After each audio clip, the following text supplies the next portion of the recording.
Oh, Jesus. I was looking at the queue. I was like, huh, it's not that much in the queue. Bro, this first, dude, the first request is, it's literally over $1,000. Someone sent in over $1,000 for something. Genuinely, what the fuck?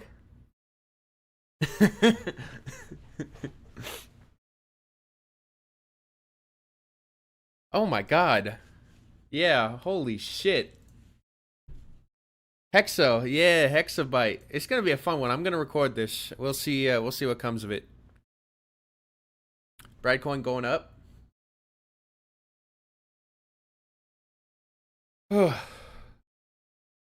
Good for you, babe.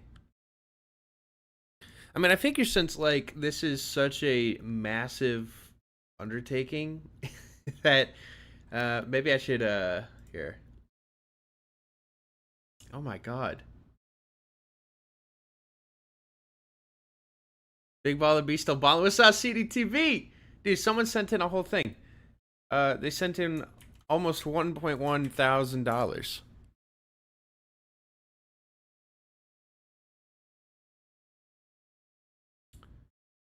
All right.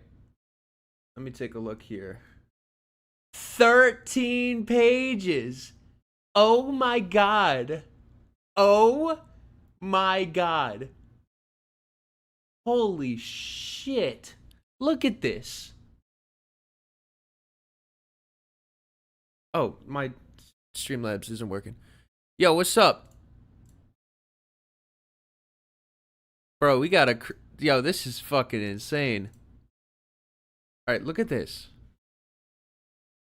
13 pages. Oh my god. You see this shit? Bro sent in the entirety of Cat in the Hat.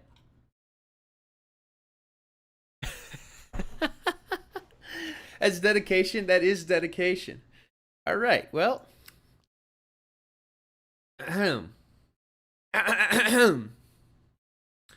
With that being said, I'm gonna keep everything in pending media because it's definitely gonna fuck up the queue if I start accepting shit into this. Let's see. I gotta think this through. So is there a playlist with all this stuff, or is it like yeah, like is there a playlist basically Hexo with like all the songs in it, or am I just gonna be looking up every one of them like individually?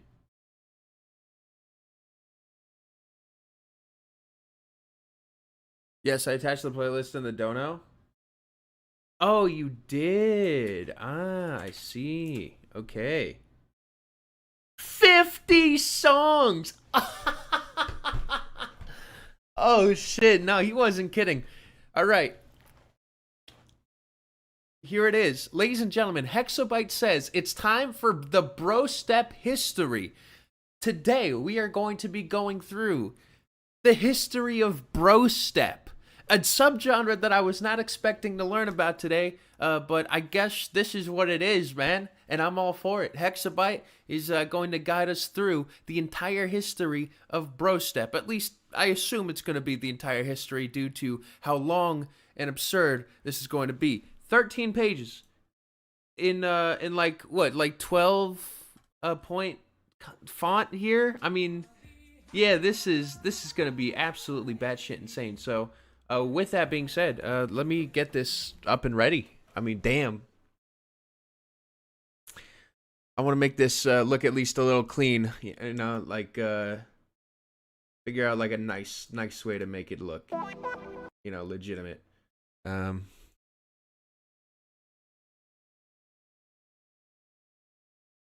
I might even redo the intro. Let me see. Window capture. Let's just call this.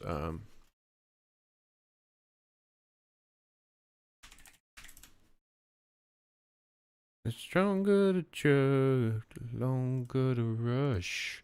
When it comes to your love, your touch is never enough.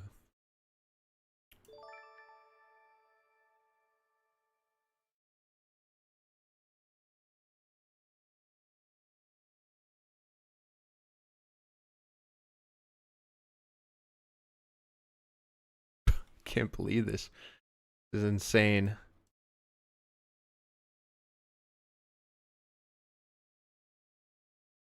In space, no one can hear you scream. I'm gonna rush. Alright. Let's get this green screen to stop fucking up. I spent all my support cash on Bradcoin, or your child's support cash on Bradcoin. I never said that that's what you should do with your money. Alright, let's see if I should re-record this. Trying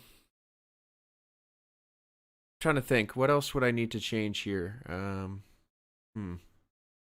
Because, I mean, I'm going to be here for a while. Like, a long while. So, yeah.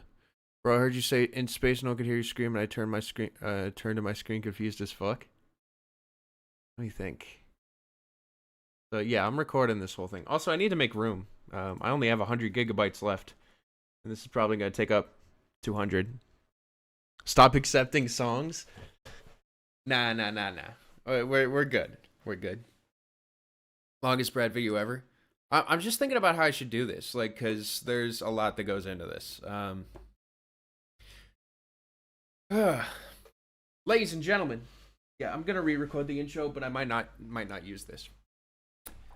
Hello, everyone. My name is Bradley. I have a Brad taste in music, and welcome to the entire history of Brostep. Today, Hexobyte has sent in a playlist with a bunch of information, and we are going to be learning all about Brostep. Every single corner of it that you might ever need to know is going to be here today, and I'm really excited to jump into this. We have the chat here next to me, and yeah, 50-song playlist, and we're just going to run through. There's going to be explanations for everything, and yeah, I hope you guys learn something out of this, because I certainly am excited to learn, to be educated on a very niche but yet crazy and interesting genre. If you liked the video, make sure you subscribe, and make sure you thank Hexobyte down in the comments as well if you enjoyed this, because Hexobyte put up a lot to be able to do this, so I'm very appreciative of that. Didn't you say there's not much in the queue at the beginning? I did, and then I saw that there was this, which is very funny. So, yeah, this is awesome. I'm really excited to jump into this. Hey, Brad in chat. Today we're going to be giving a second... I'm gonna grab some water, actually. Let me, because, yeah. Let me, gang. Hey, Brad in chat. Today we're going to be giving a second look at Brostep and American dubstep in general. This time focusing on how Brostep came into being, as well as how it reached what some would consider to be its creative peak. A journey that will take us through nearly 10 years of music from 2006 to early 2016. Hopefully by the end of this, you'll be familiar with several varieties of American/modern dubstep, as well as some of the important names to the era of this genre. Ooh. All right, very first song. We'll start on what people... Again, there's going to be a lot of screwing up here, but...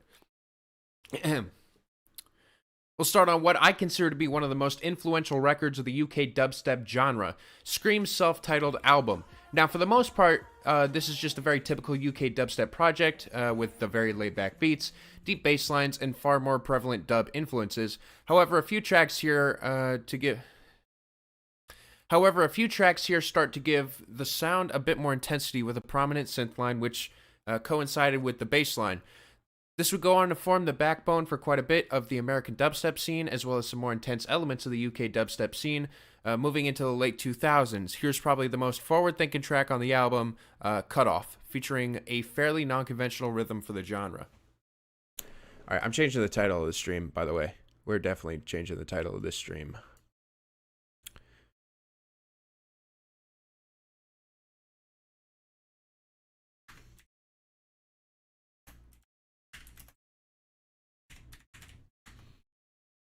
Like, we're gonna be here for so long, you know what I mean? I know all the Brostep artists. There's Skrillex, yeah. That's certainly one of them.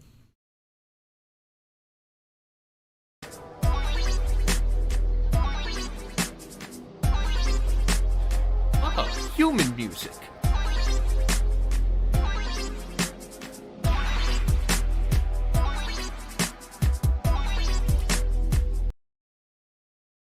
Wait, hold on. What the? Wait, what? Wait, what?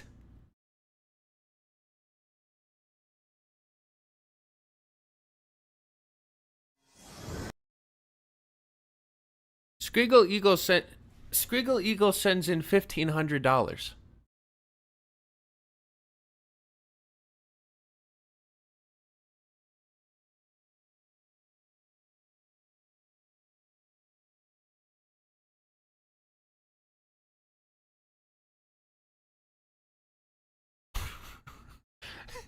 It's just one of those days, I guess.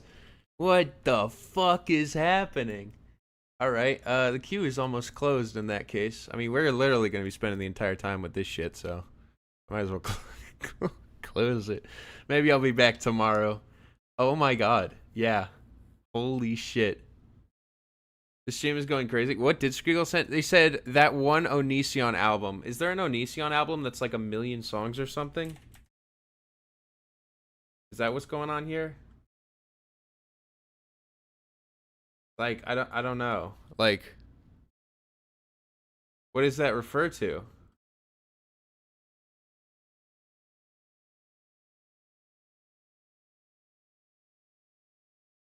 No way! No! Oh, shit.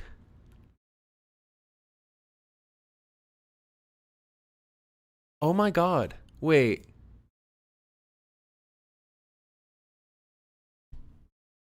Oh. Oh my god. Okay. Why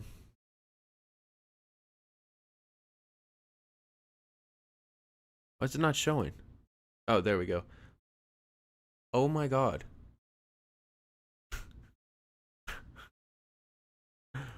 That's happening today, huh? Damn.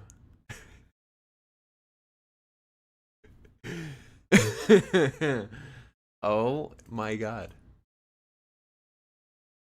I didn't know this existed. What the fuck? Bye. Dude.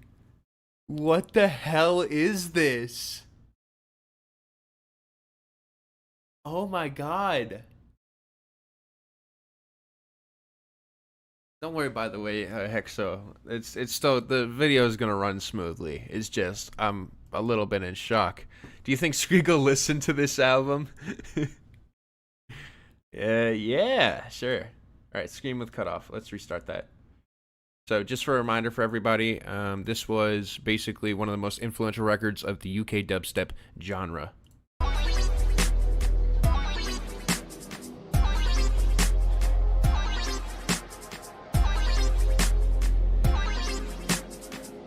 Oh yeah, I gotta close the queue.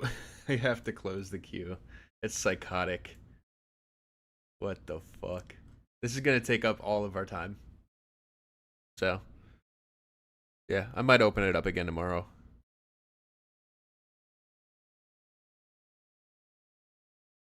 Shit.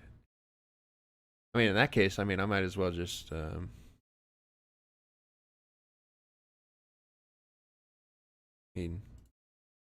this point.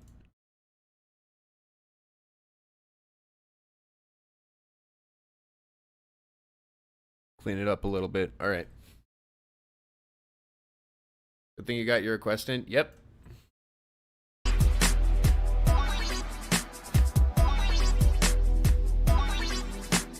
Da-da-da-da-da.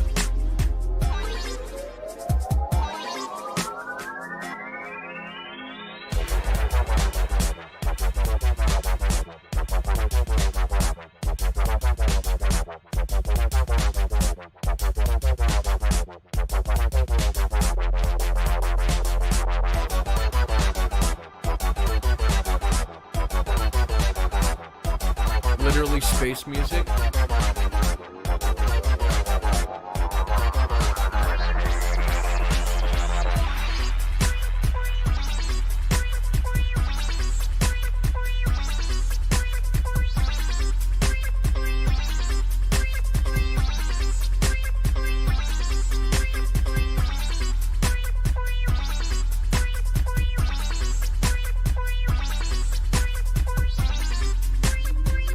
Is this good? You can't tell?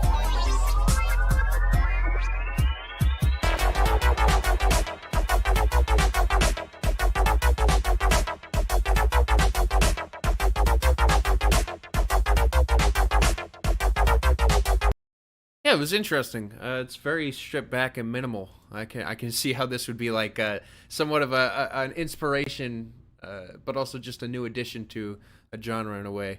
It was around 2006 that dubstep was starting to develop its own scene in North America, and by 2007, artists such as Excision were dabbling in their own take on the genre,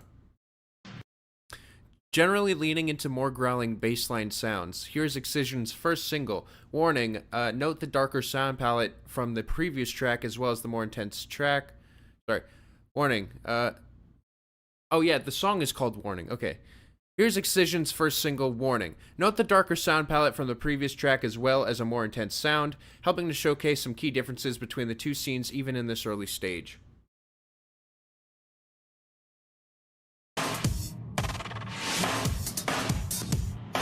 Oh yeah, there's a lot of deep, low end.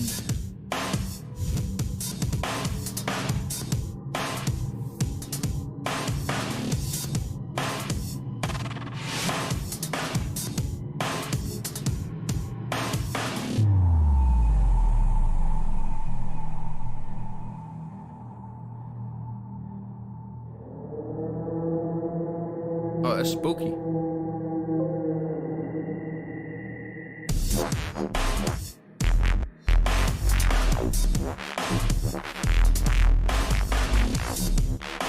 Oh, I like this one. Yeah, this one definitely has a lot more views.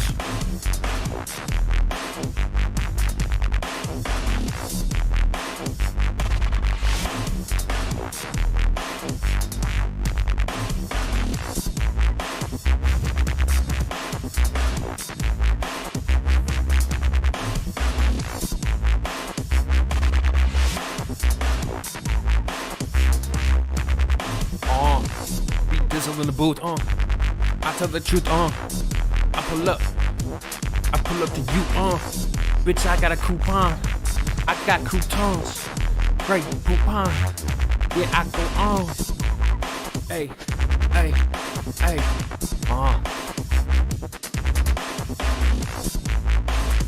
war for the night. Okay, that was clean as all hell. I like this more than the previous one. Maybe it's because it's American, specifically. Excision would go on to become a very important figure in helping cultivate the scene by founding the label Rotten Records in 2007, to which many of the most important early bass music artists of the 2010s would be signed to eventually.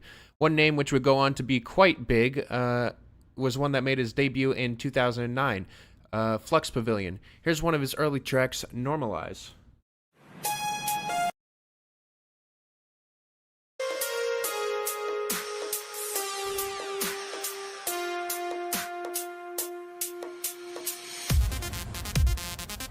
Hey, shout out to his family.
Okay, this is clean as all hell. So far, how I feel about this is we're just kind of seeing humble beginnings. Like, this is definitely an offshoot from, like, I don't know if this is like the most early form of electronic dance music, but I feel like what's happening is we're seeing a lot of primal ideas and a lot of just like care towards making something a very vibey, almost club, just like club background experience. And I feel like I'm actually really enjoying these, just due to how simplistic and just, again, well put together they are. Yeah, that one was a lot of fun as well.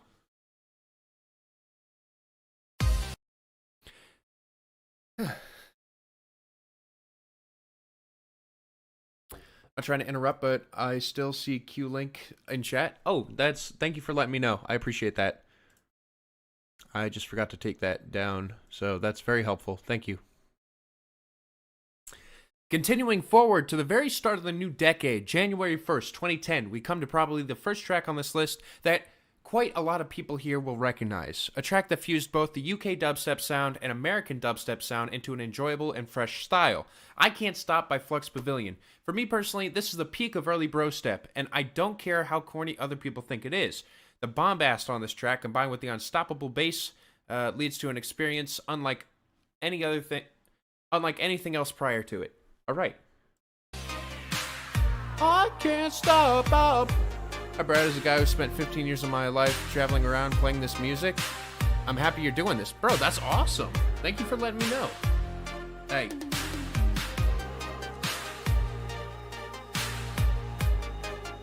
Oh.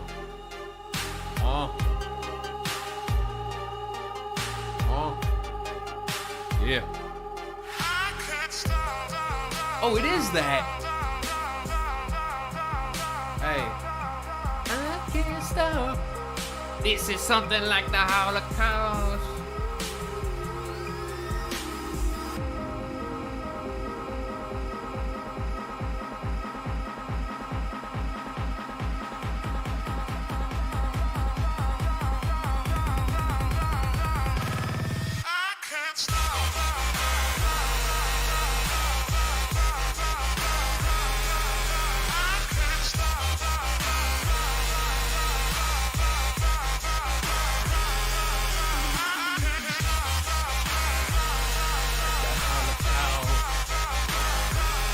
Of our people lost, yeah.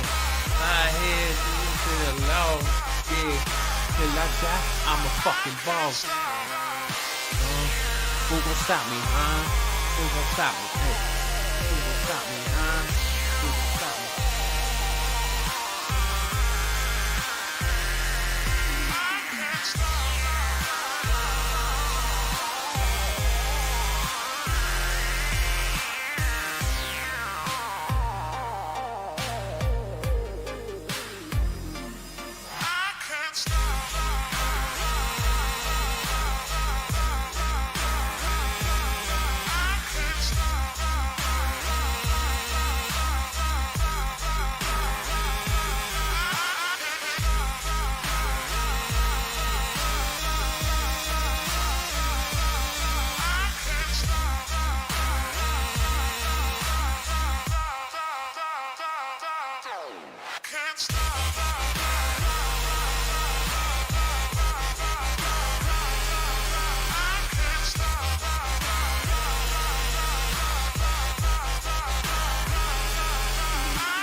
So I actually love this. I think this is very fun, and just hearing the stuff before it, this feels like it's like an extra step forward for Brostep.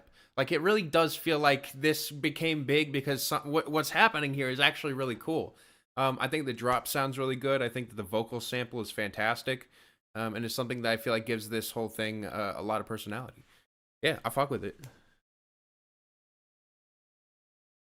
Oh, my buttons don't work. I forgot. Oh, there we go. Absolute banger of a song. I agree. I think this still slaps. I think it's aged decently well, and I think it's because this is still, again, in an era where I feel like things are just done very, like, with a lot of love and care, you know? Like, I don't feel like this was just trying to cash in on a trend. I feel like this is actually doing a really good job at pushing things in an interesting way. So, yeah, this is awesome. The first major release of this new era of dubstep was Rusko's debut LP, OMG, an artist who has been attributed with popularizing the term Brostep. The album has featured a lot of older UK dubstep sounds, yes, but the majority of the track This album featured a lot of that older UK dubstep sound, yes, but the majority of the tracks had a lot more of the snappy and loud production to them than did the laid-back albums of the mid-2010s. Man, this is a tough sentence. This album featured a lot of that older UK dubstep sound, yes, but the majority of the tracks had a lot more of that snappy and loud production to them than did the laid-back albums of the mid-2000s, like Scream LP. Here's the opener to that album, Woo Boost. All right, got it.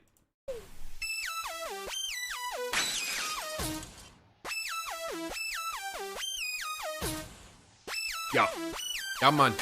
I already know what it is, man.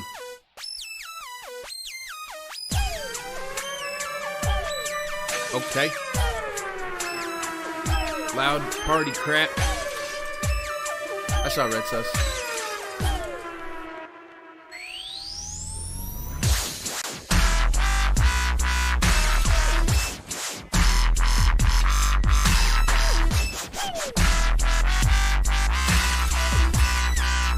Oh, boosting these, Jesus.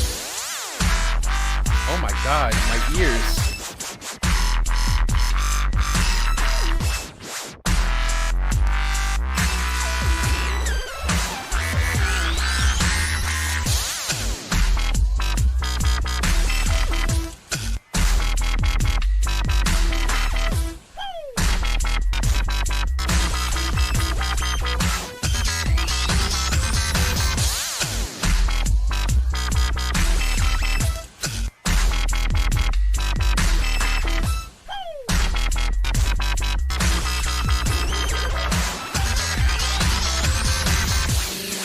Okay, so I understand, though, this being the offshoot of a more serious style and turning it into something that's more gimmicky and ridiculous. I mean, this to me feels like the birth of what I'm familiar with Brostep.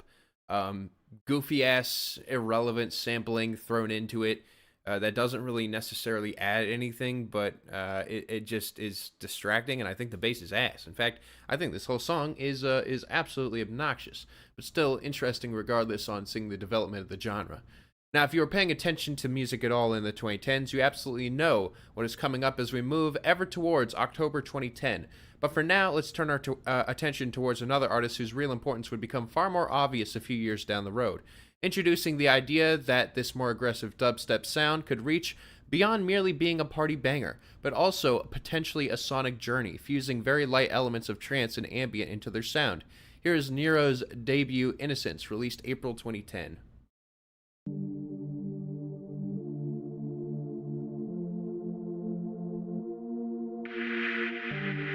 Me not working hard. Yeah, right, picture that with a Kodak. Yeah.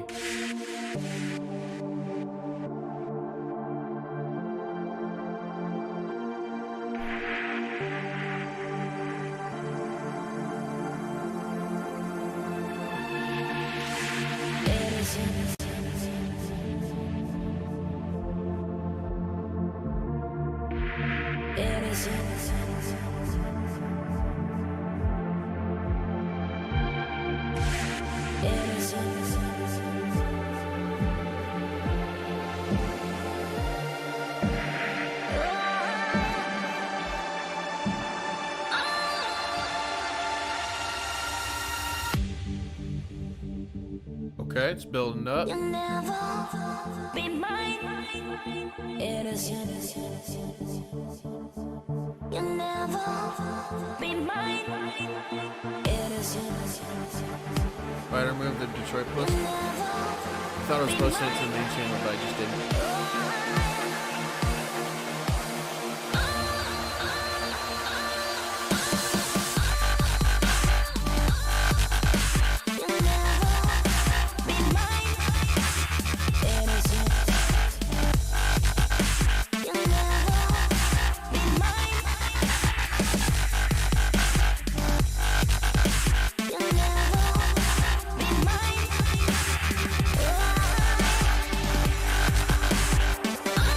That dropped harder than my GPA. Mr. Morale and the Brostep.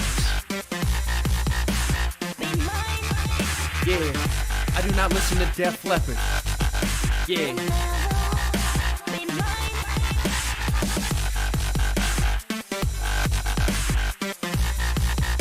Be mine. Yeah.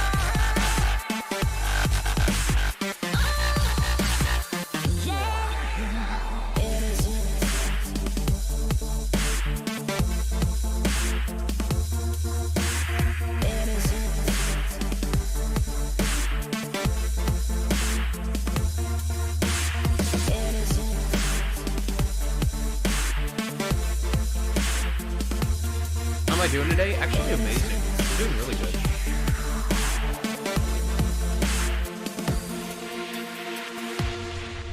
So I'm not sure when deadmau5 showed up on the scene, but I feel like this is either inspired by that sound or would go on to inspire that sound, just due to the, I guess, longer, more ambitious, and like you said, aesthetic building kind of shit that's going on here.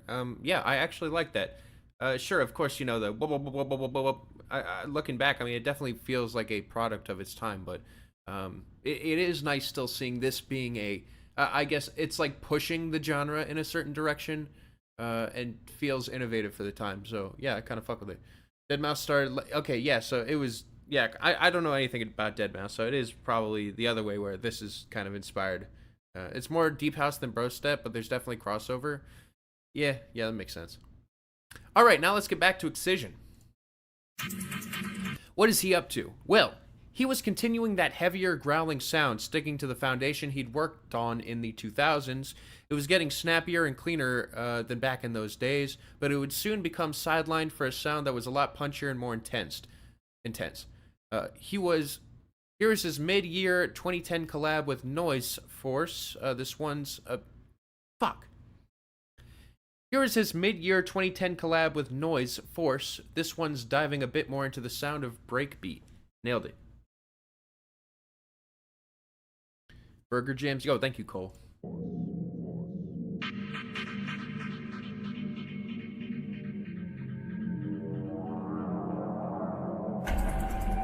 Hey.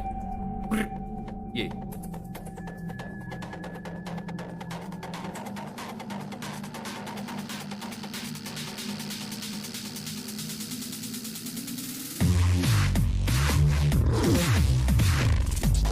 So sorry. Hey Brad, if we want to do a song with you, how do we get in contact with you? Discord or Twitter is the best. But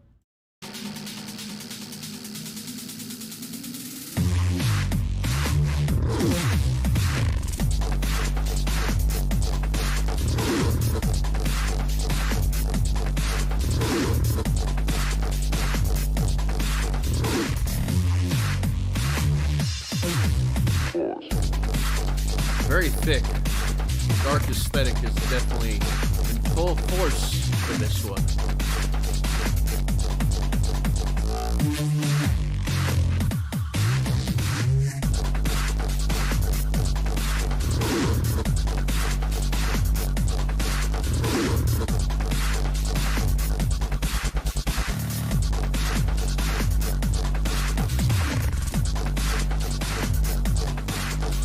Thank you, Babgap.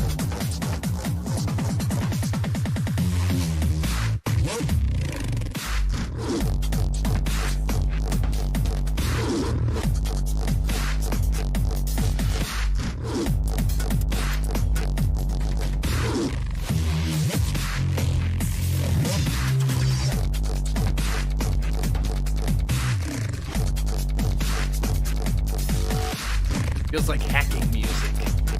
Love his live set.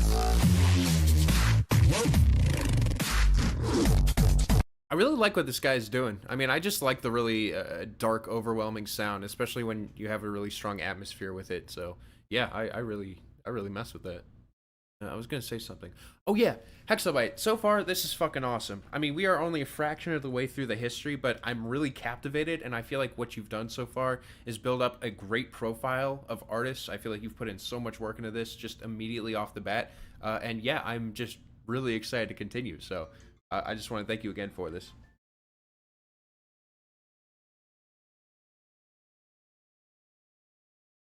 Hopefully by now you've realized something. An artist like Skrillex was inevitable. The American dubstep scene was becoming more and more intense, distancing itself from the UK dubstep scene that it based itself on initially. In fact, given a few more years, Flux Pavilion could very well have become the name everyone thinks of when they think of dubstep, and he may have very well set in stone the sound of dubstep for the rest of the decade. But that isn't the reality we live in currently, and Skrillex's specific brand of dubstep and electro house is what would go on to influence the remainder of the decade, both in the EDM scene and in the mainstream. Here is Skrillex's debut single "Weekends" featuring Syra, which is probably one of the first examples of Moombacore I can think of, especially Brostep fused with the house at 110 BPM.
You and my friends should hang out on the weekends. I think you and my friends should hang out on the weekends. I think you and my friends should hang out on the weekends. I think you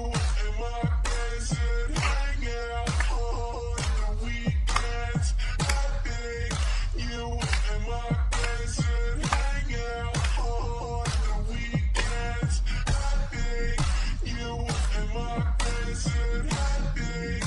You and my friends should happy. You and my friends should happy. You and my friends should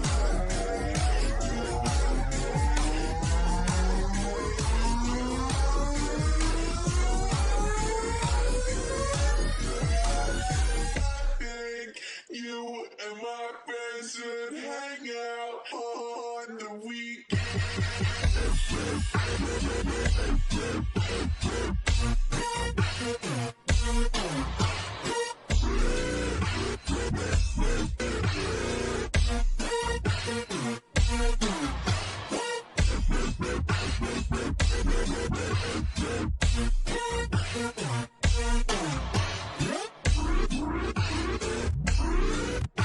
É funky. Think you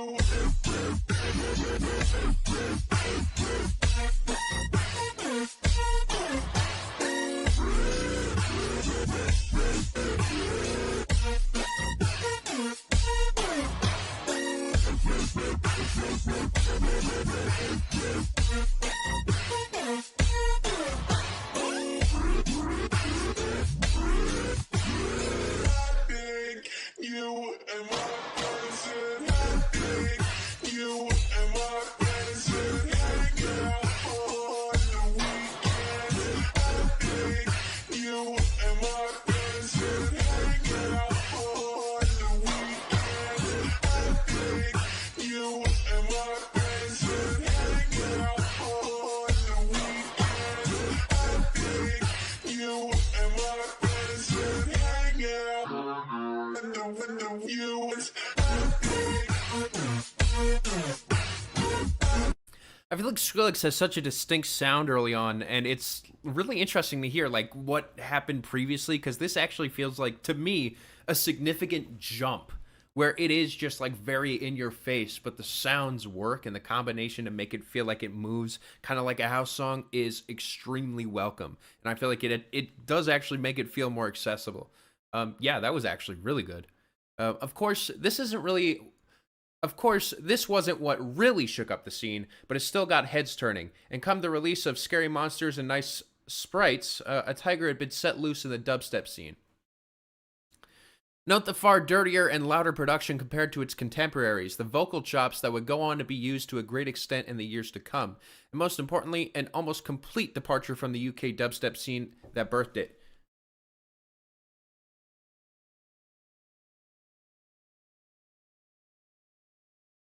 A record as disruptive as this one does not come around often. Least of all in a scene that's as interconnected as the EDM circuit, and especially out of a country like America, where the scene is even more interconnected. This is where, this is up there with Current Values, Back to the Machine, and Nozio's Split the Atom as one of the most groundbreaking electronic projects of the year 2010. But while the former records may have redefined and revolutionized the respective genres, Skrillex would start a wave, popularizing our modern conception of the drop in the process. For better and for worse, this would become a legacy of Brostep for the rest of the decade. Oh, whoa, 333 million views. Holy shit. Yeah, okay. Yeah, this is no joke.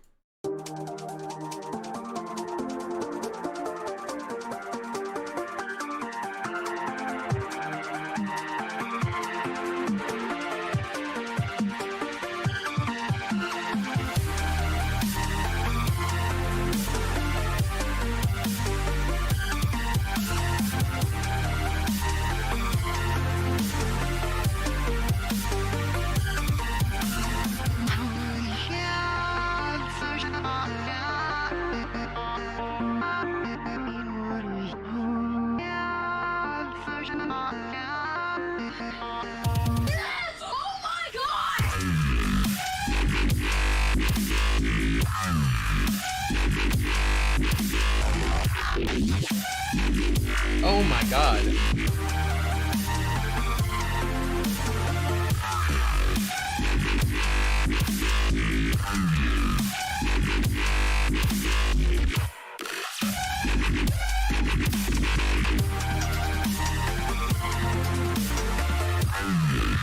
One of the suggestions for videos is 2017 Roblox Tycoon music.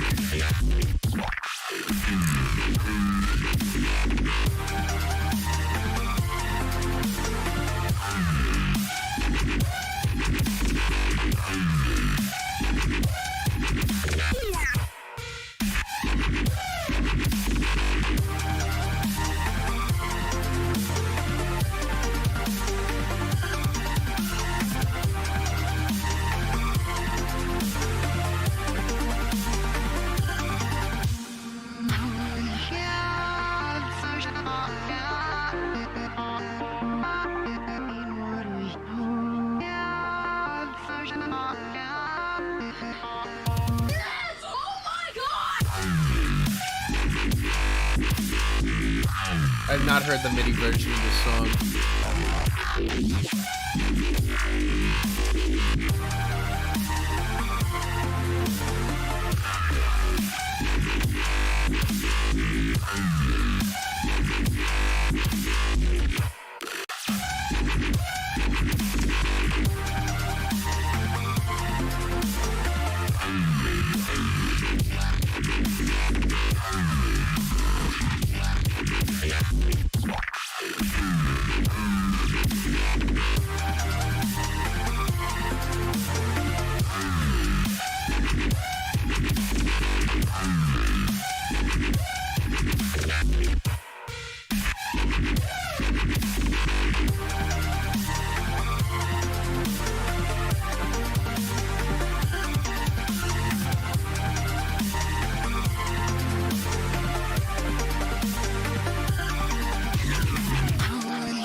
Hexabyte says strong 6 for this. You know, I actually agree with Hexo, where I feel like this, it's kind of hard to call something so revolutionary gimmicky, but I think that's what this is.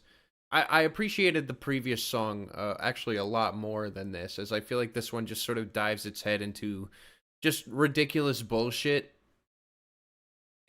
and it just doesn't work nearly as well. Yeah.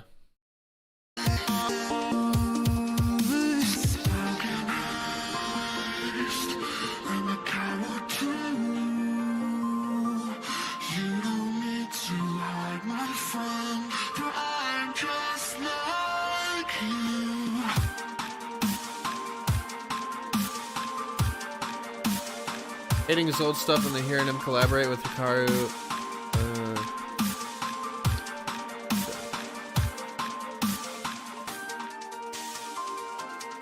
Yeah, I'm not super in love with this, but it definitely is going to be a behemoth in terms of shaping the scene. So let's see how it changed things. So what happens now? Well, we initially have a lot of growing pains from artists who are in the same scene as Skrillex, but not quite far enough with their sound to really keep up with the sudden demand for this new vein of dubstep that at the time didn't even really have a name yet. Some artists straight up kept doing what they were doing prior as they were heading into a different direction from the Brostep scene. Roscoe pretty much abandons the genre after 2010, but many of them got excited by this fresh new sound and were eager to offer their own takes on it. Unfortunately, as novel as many of these fusions may have been, the sloppiness of the biggest hits... No, sorry. The sloppiness of the adaptations has become exceedingly apparent with time. Take, for instance, one of Flux Pavilion's biggest hits, Bass Cannon. While the song was a natural progression from the works such as I Can't Stop into a more intense sound, the execution just isn't quite as clean and to really let it land, and as a result, we are left with the track that is unfortunately just kind of poorly aged. Yeah. Yeah, man. Already know what it is, man.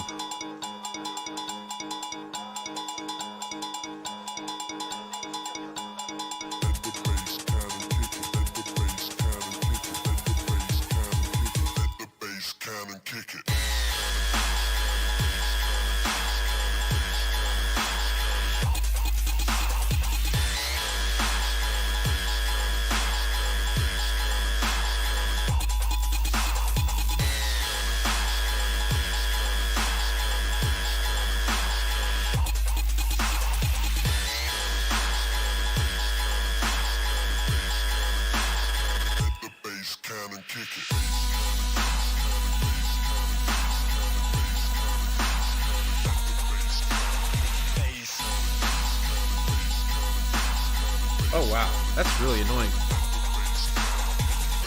Yeah, I get what you're saying here. I think that this sounds just less interesting and ambitious, like trend chasey. It seemed to have worked, as this has racked up almost 30 million views, but yeah, I actually completely agree with you. This is a weird shift.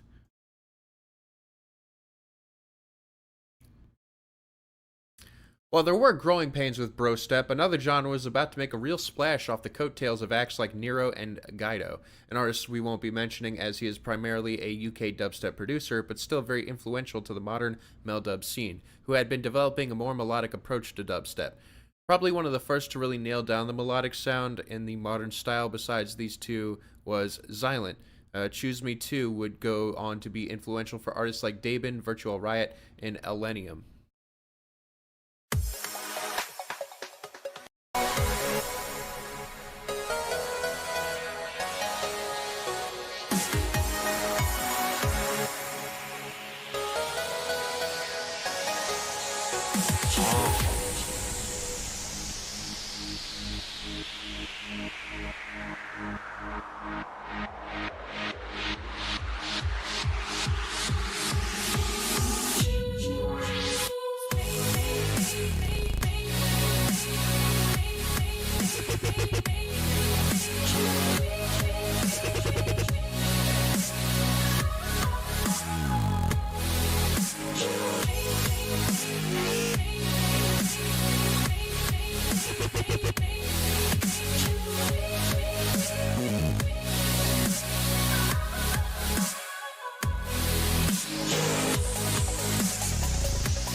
Yeah, I really like the vibe of that one. Where I feel like Flux Pavilion was just going in a more bombastic and ridiculous style. I feel like what this is, to me, is moving in a contemporary direction and definitely taking inspiration, but doing it in a way that is, again, more ambitious and just feels like more of a song, honestly. Another melodic dubstep pioneer whom we'll be focusing on in a few years is AU5, who released his second LP, Enkus Defini, in June of 2011. The album features a novel blend of elements of trance, electro house, brostep, and melodic dubstep, which is built off the foundation he had laid on his first LP in 2010. We didn't mention this earlier as it was a straight-cut trance and ambient album.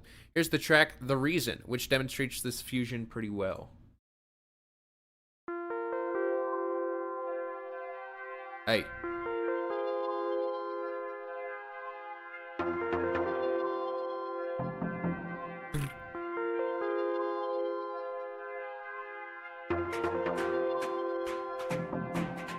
Hey.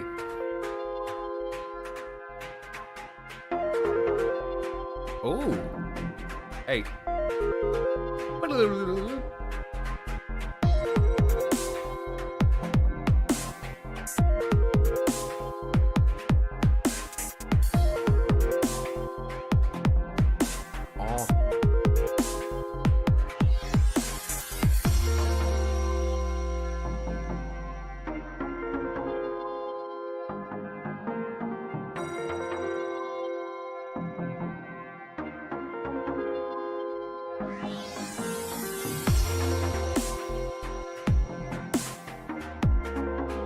Yeah, I agree. It's very chill, but it's still got those like dubby drums, you know? It's still got a kick to it, but a strong vibe. Queue is closed already? Yeah, we got a $1,000 donation and a $1,500 donation.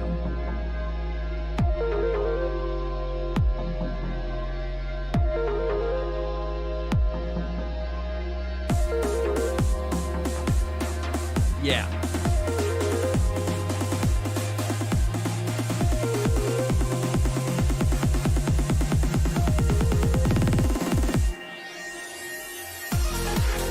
Hey.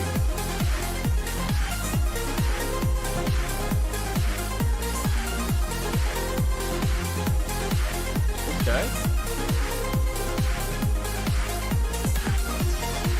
Nice little payoff.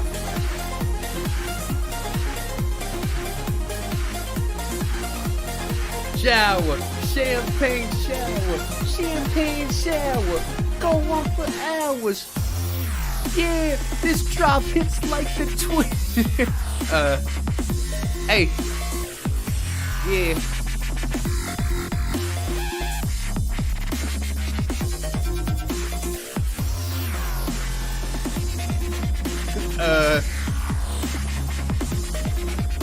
Hey.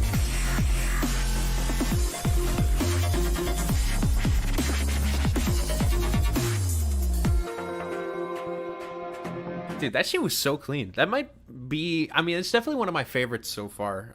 I just love the blend here. I mean, it's just so, again, it's clean as all hell.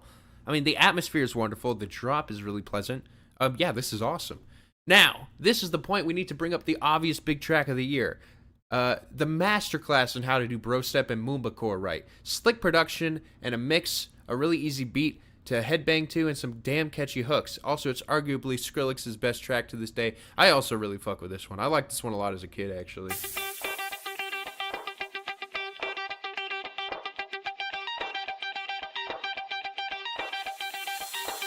to all my lost boys. Shout to all my lost boys. We rowdy. Shout to all my lost boys. Shout to all my lost boys. We rowdy. Shout to all my lost boys. Shout to all my lost boys. We rowdy. Shout to all my lost boys. Shout to all my lost boys. Bang your ass. Bang your ass.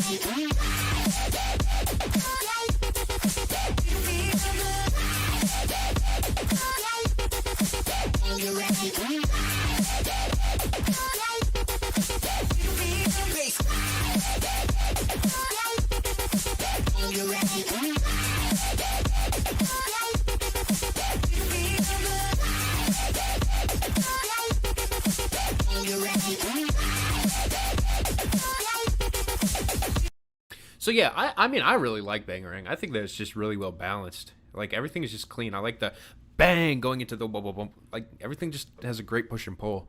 During this year, Skrillex was really on top in terms of brostep. Tracks like Right In, Break, NA,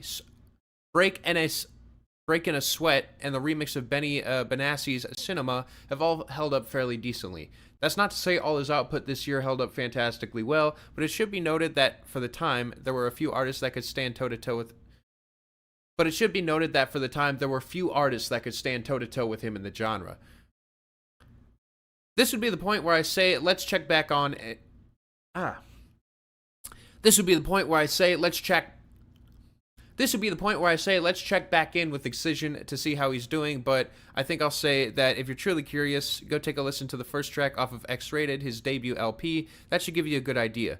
Needless to say, Skrillex shook up the scene so much that you might be wondering if there was any good Brostep this year outside of what he made. And interestingly enough, I think there was quite a bit. And this one track was made by a couple of teenagers. Here's Insomnia by Mr. Fiji Ouija, with production assistance on the drop from YH.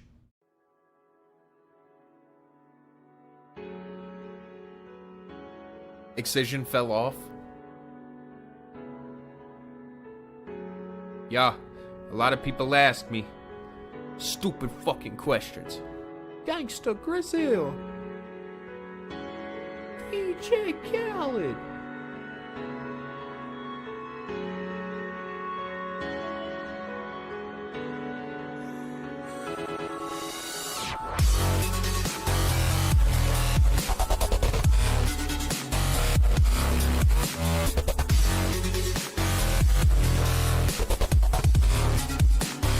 Oh man, the kid was 15 when he made this?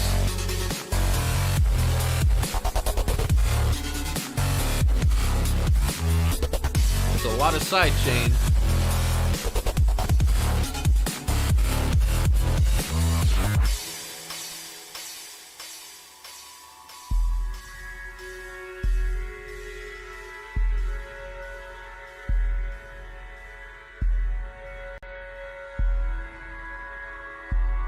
Like the atmosphere.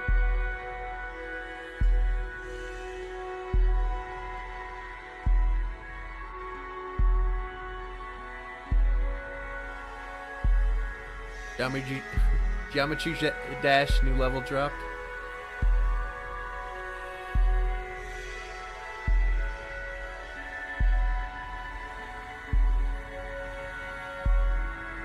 It's maybe some of the most relaxing, beautiful chill tracks you've ever heard.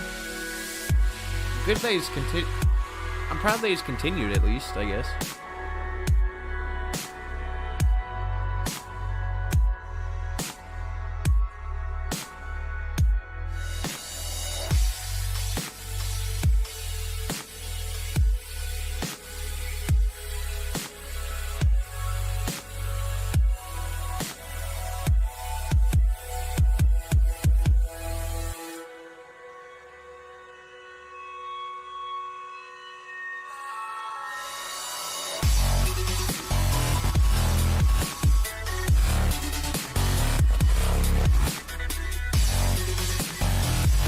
Hey, okay, it's kind of growing.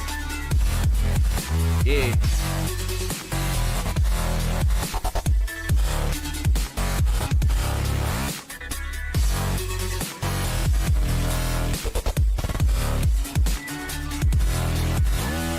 Unnecessary break.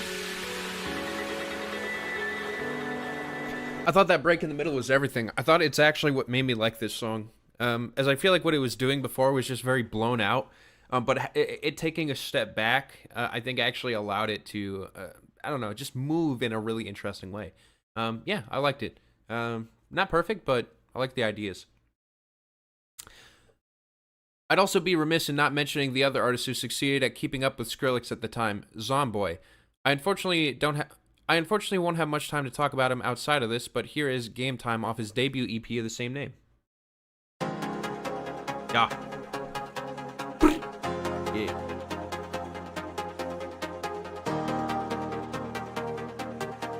Thanks for reviewing stuff too. It's cool seeing what you think, Hexa.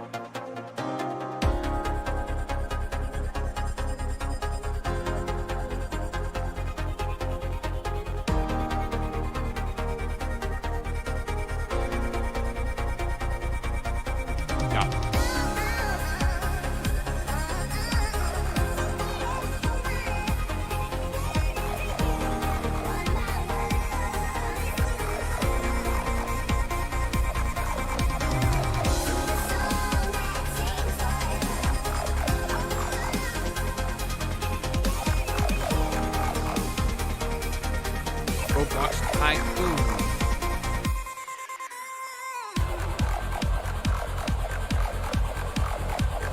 How you guys enjoying this video so far? This exploration of Brostep. Peanut butter jelly time. Jesus.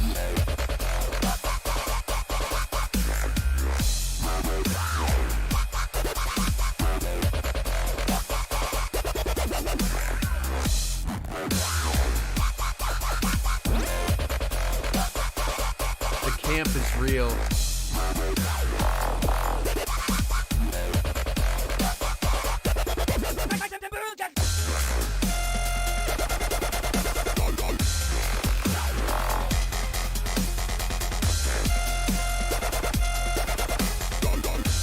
Yeah, I agree. I think Hexo did a fantastic job pacing this whole thing out.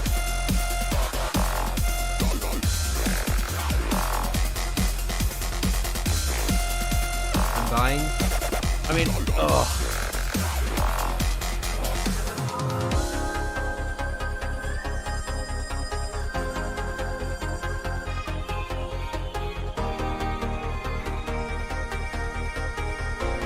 This one aged horribly. Yeah, maybe a little bit. Maybe a lot. Yeah, I'm not crazy about that one. And I kind of like the more subtle approach to the electronics on here, but certainly the reference shit is bound to make this age horribly. Brad, making the presentation for the stream. We're doing got me back into K-pop after a 2-year break. I know. I'm really excited for this too. We're gonna be doing another kind of like something similar to this, but for K-pop very soon. A face being detached from my skull from these jams. I just love how invested Hexo is with the progression of Brostep through all the writing. Yeah. The growing pains would continue into 2012, but simultaneously begin to loosen up slightly as more artists inspired by Skrillex's sound really started to develop their own identity within the scene. And one of the first to really grab Brostep by the throat was Knife Party, who would not really touch the genre again after this, funny enough, with the Rage Valley EP being a big success both commercially and stylistically, using sharp synth stabs of their own style really to make an ear-grabbing and aggressive track. Here's Centipede. I heard this song recently. I am familiar. I'm familiar with this. Giant tropical centipedes share their territories with tarantulas.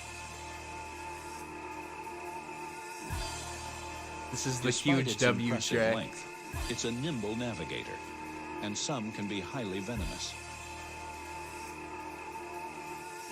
As quick as lightning, just like the tarantula it's killing, the centipede has 2 curved, hollow fangs, which inject paralyzing venom. Brostep. Even tarantulas aren't immune from an ambush.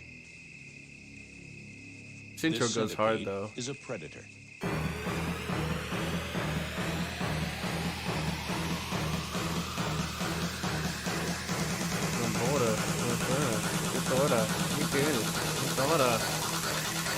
Huge W.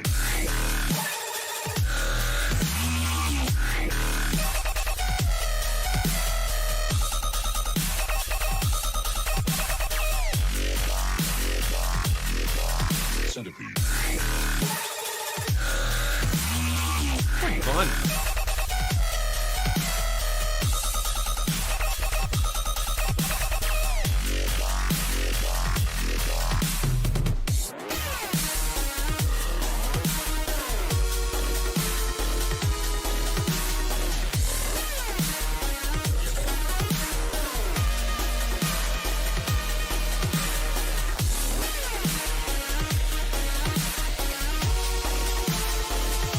I'm gonna lie, I think that actually kind of slaps. Yeah, I don't mind it. Sure, it's very aggressive and over the top, but yeah, the drop's fine. Yeah, I don't hate it. 2012 is the point where stuff really. 2012 is the point where stuff really.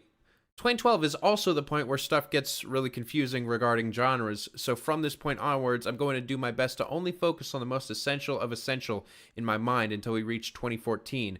Let's take our final look at Mr. Fiji Ouija real quick, as unfortunately now he's moving away from dubstep entirely into the realm of garage, downtempo, and deep house, where he will become one of the most standout artists in those scenes.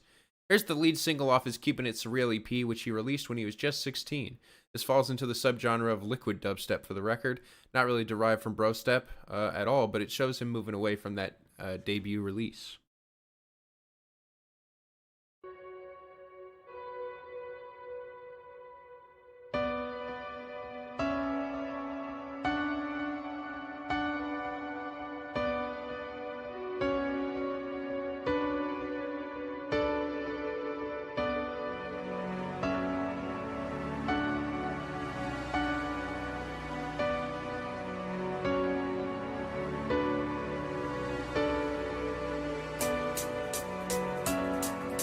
Oh yeah, Architect, of course. That's a great album.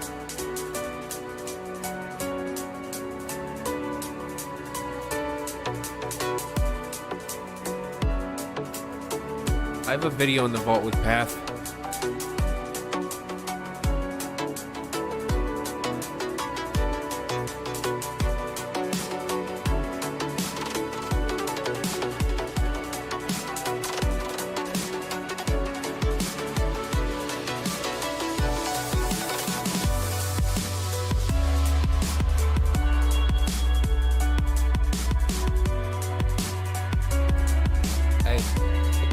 Hey, they call it liquid dubstep because it's not fire. Now it's water. I'm murder your daughter. Hey, yeah. These diamonds are bottom. Yeah.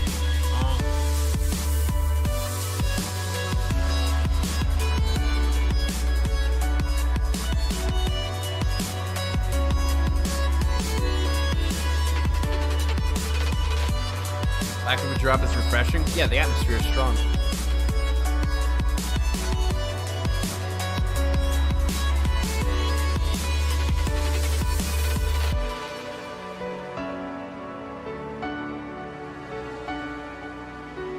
And that song, of course, was called Gina, a reference to, of course, him becoming 16 and thinking about women.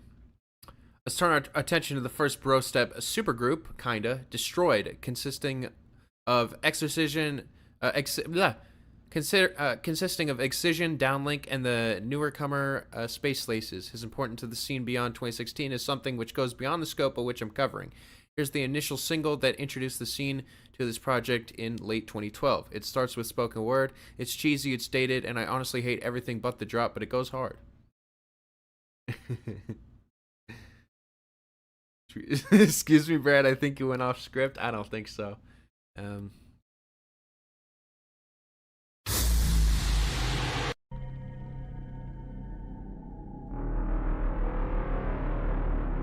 Oh wow, this background. Years have passed since our arrival on Earth. Oh Jesus. Your democracy has become an illusion. Global mind control tactics must be stopped. We must unite as one to save your planet. Autobots, roll out. Nice turn. Those who rise against Yeah. us Jesus will Christ. be destroyed. Narrative soundscape. Those who have achieved an elevated existence, raise your fists. Jesus Christ.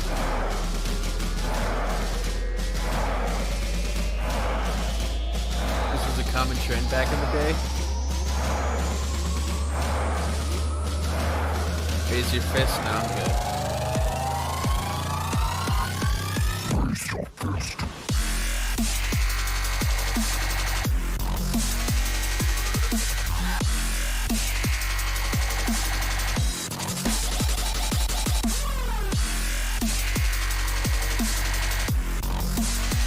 Jesus Christ.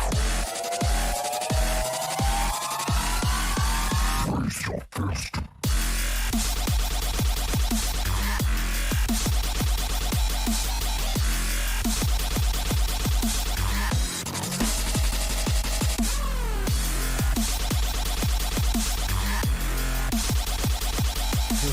Now I gotta wash my mouth out with soap.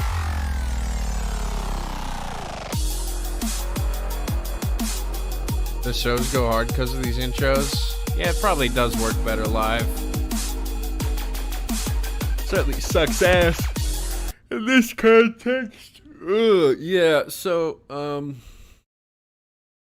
man, it just feels like slacktivism against literally nothing with a drop, and I'm just not a fan of that.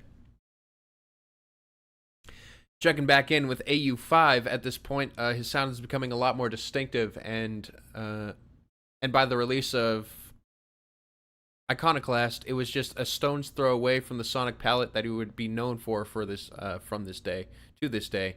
Here's probably the most forward-looking track off the EP, Simulacrum. God damn, man. Struggling today. Bracket stop,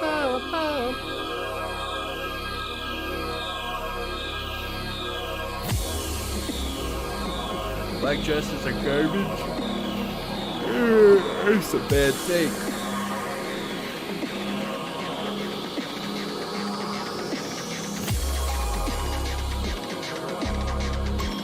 Bought this EP on iTunes back in the day. Hair's sticky, what should you do? Shave it off.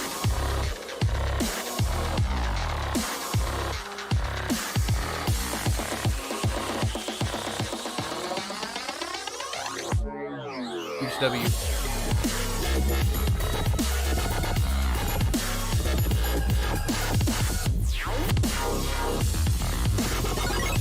Okay, this shit kinda slaps.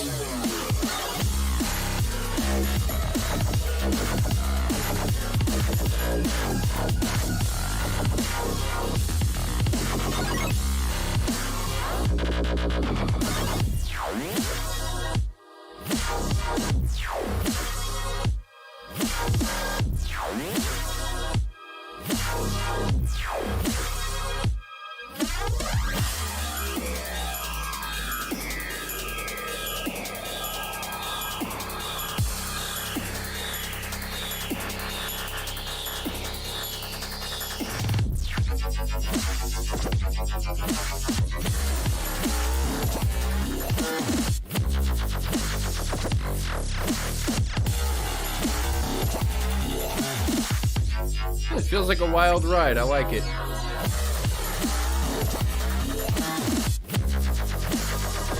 Yeah, I agree. The mix is really solid. Yeah, it was clean. Yeah, that was clean. Not bad. Again, I really like the mix on that one. Yeah, it just felt really solid. A really fun one to listen to. Gotta stop the recording and start again. Okay, good.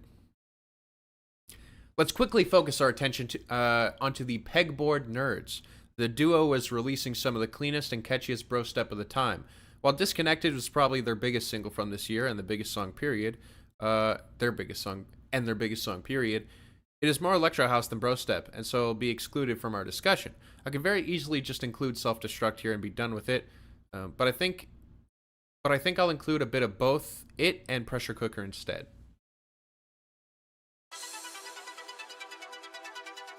Come on.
Okay, I just want to mention that it is actually so interesting how Skrillex coming by, literally, like, it feels like the Big Bang of all of this. Like, you could just hear them all just taking what he was doing and just, like, again, trying to add their own style into it. Some succeeding, some not. But it is actually just quite fascinating seeing how all of this just follows that. Like, that was, like you say, like, you built up to it as, like, the, basically the creation event, and it really feels like it. So, yeah.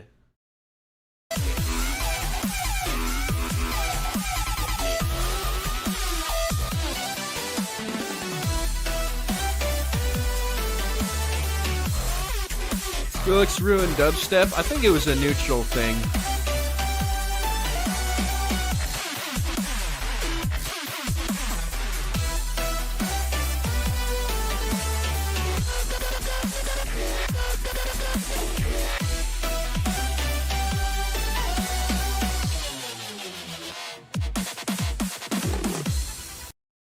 It was clean. It's not bad. Not my favorite, and does feel a bit redundant to the scene, I guess, but, you know, still doing its thing. Here's Pressure Cooker.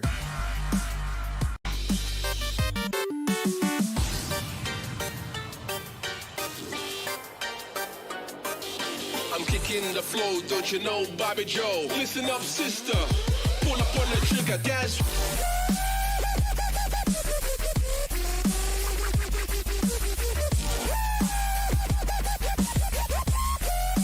Okay, I'm bopping. Hey, hey, hey, hey, hey, hey, hey.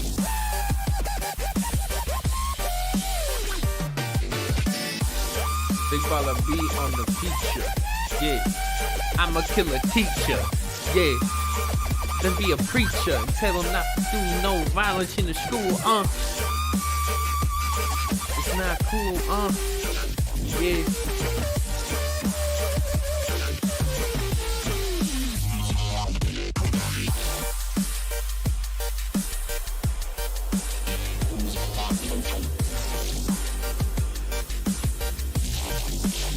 I thought that was clean. I mean, it is very vibrant. Even though I feel like it's more extreme than the previous one, yeah, I feel like it's just, like you say, clean and catchy. Please keep in mind that by 2011, the term drum step had been coined, essentially just a slight variation on the dubstep formula at a higher tempo, usually with rhythm elements more similar to drum and bass. I could go into an example that highlights the difference pretty well, but in general, it's not something to worry about for now. I would be remiss not to mention one of the best projects to come out of Brostep, as well as one of the best electronic projects of the 2010s period, Army of Mushrooms, the 8th studio album by psytrance legends Infected Mushroom.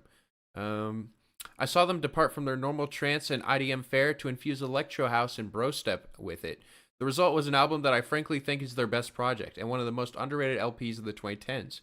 Here's a track that showcases this fusion very effectively, Send Me an Angel. Also the earliest Brostep 10 out of 10 for me. As much of a technicality as that title may be in this case. So we are actually playing this entire track, and it's over 7 minutes long. To anyone who's unfamiliar, I did an entire reaction to an Infected Mushroom album. I don't think it's one of the most popular Infected Mushroom albums. In fact, it is.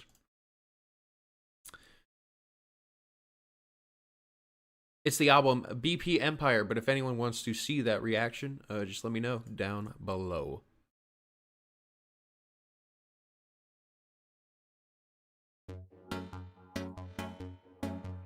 Come on.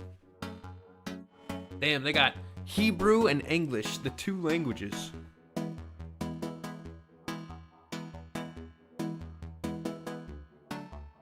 Lil Dicky. Oh.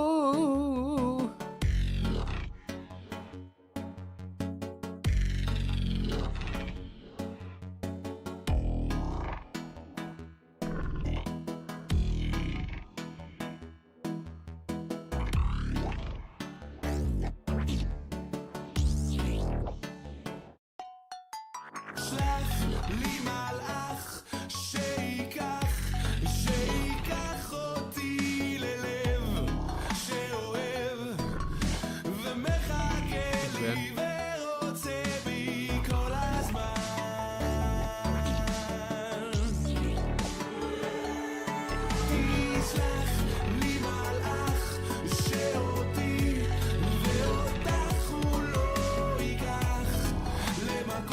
good video.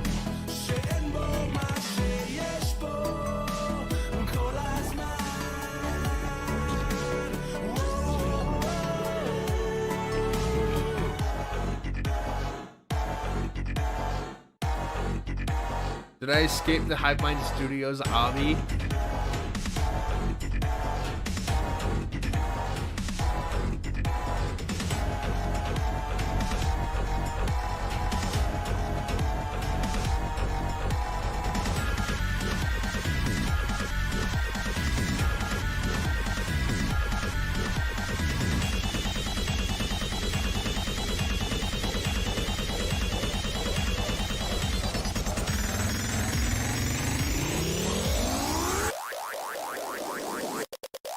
Huge W. Oh, it's scary in the Hive Mind thumbnail? Yeah.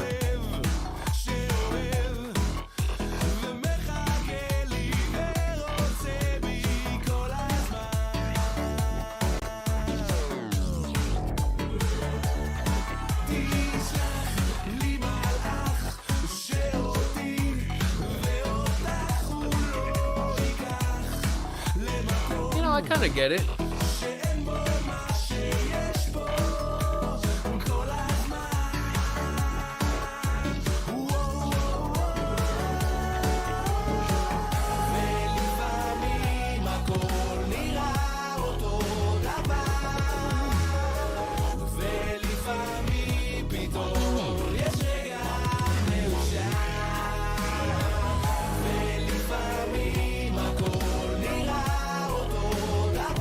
Ken Barbie reference?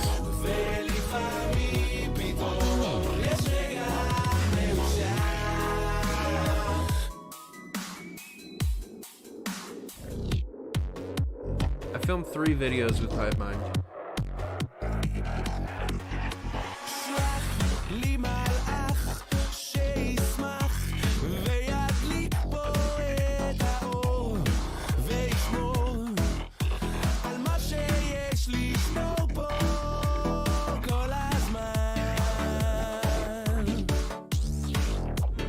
I will say, funny enough, I think that the wub wub wub wub is like the one thing about this song that feels a little bit out of place, but there's still a strong, I guess, like, pull to the whole thing, to where it's like, at this point, I feel like I've been going through a journey, and I'm still excited to see where it goes.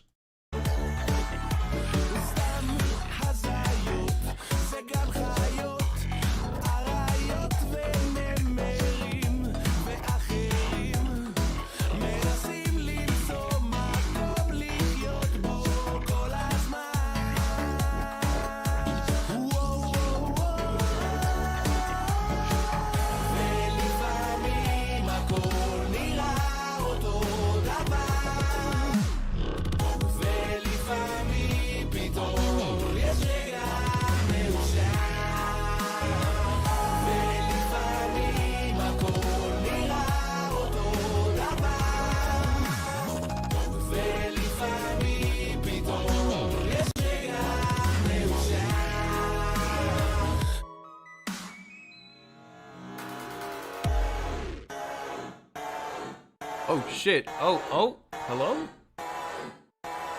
Oh man. It's happening.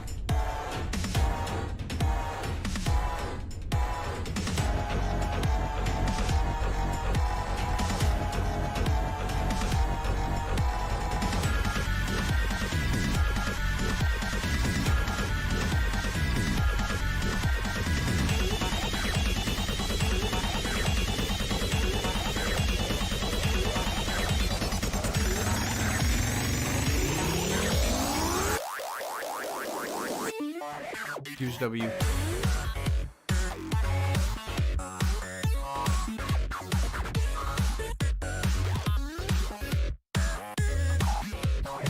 Ezra.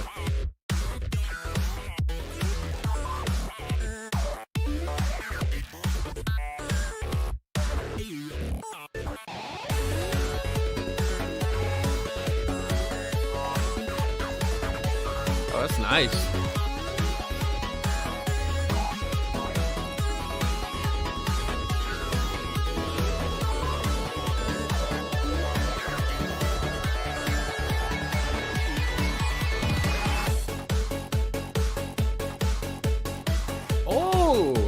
like that.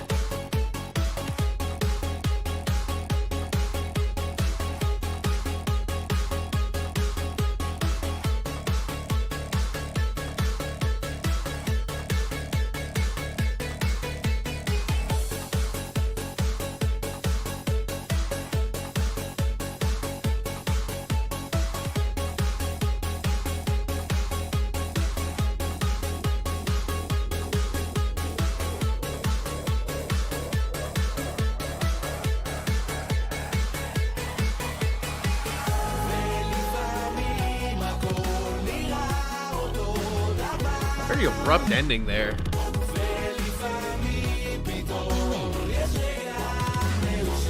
Like, why cut off the vibe? It was going so well.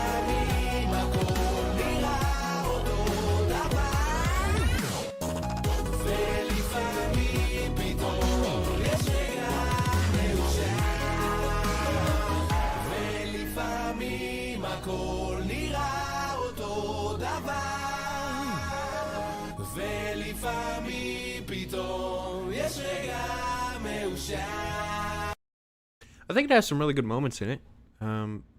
Yeah, for me, I like the song. Smile the Bowl. Now, I think that there are parts of this that feel disappointing. For example, you had a decent, like a really strong switch up in the end there. It did not need to go back in the chorus. It felt like an extremely unnecessary addition that just disrupted the vibe heavily. And I think that I very much felt that. But there was a time where I was really getting sucked into this thing, which is really good. So, yeah, not bad. Yeah, all right. Let's take a look at one of the more interesting takes on the melodic dubstep sound before moving into 2013. Here is Japper with Knight Rider featuring Phoebe Ray.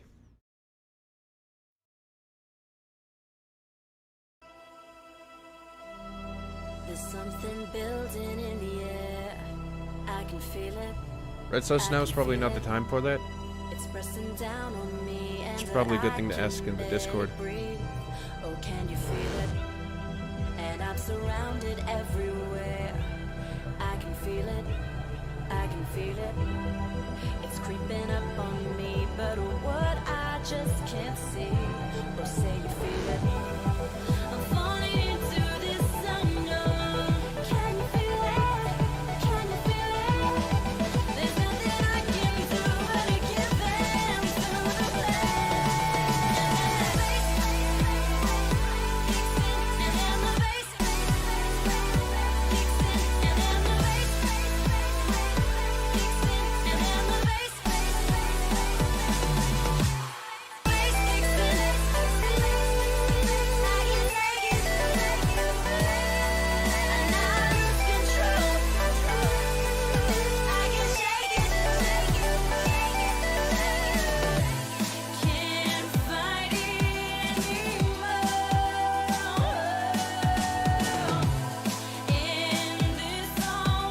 In this one, there's a suggested playlist called Music While Building in Minecraft. That's really funny.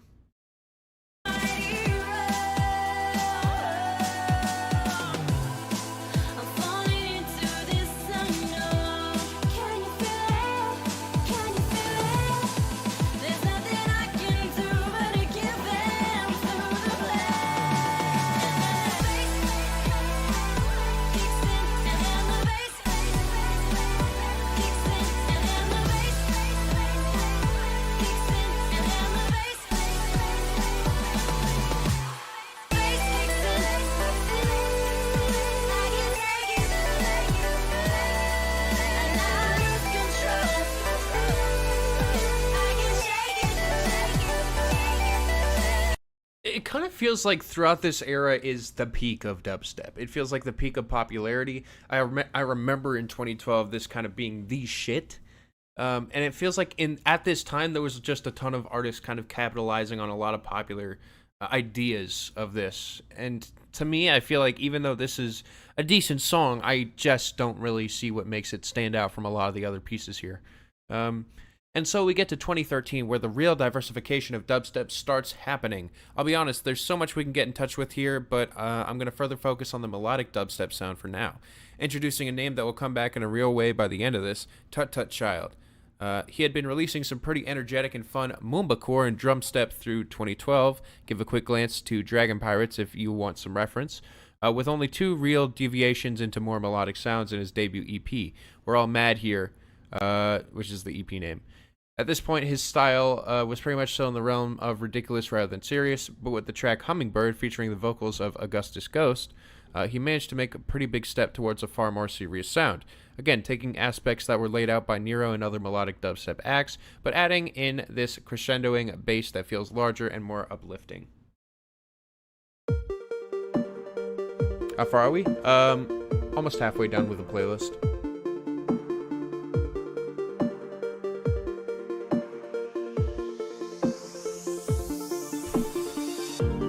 Time is fleeting, you say. When I grab your hand, you turn away. We chased after the sun and the fading light of day. Watch the broken shore slip away. Hold me close till I hear the ground heaven knows. Sounds like that one song that features Florence and the Machine. I'm living on such sweet nothing. In my heart beat like a hummingbird, like a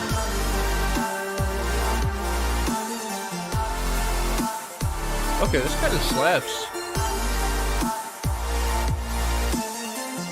Alright, it's kind of a vibe. Yeah, Sweet Nothing is Florence. Yeah, isn't that crazy?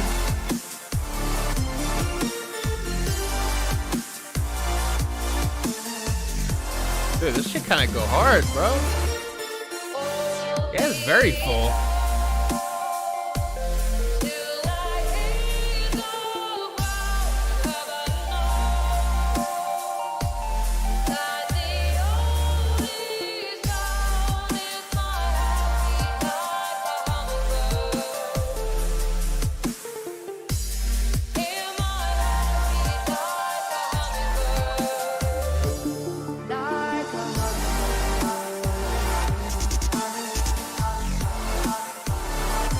I actually love this. It's definitely one of my favorites so far.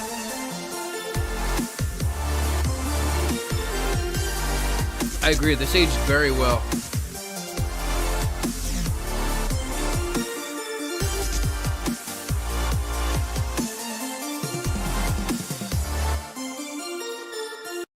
Yeah, this is like an 8 for me. I think that this is one of the most well-aged sounds just in terms of the like overall ideas. It's creative in its approach, and it doesn't just feel like it's ripping off Skrillex.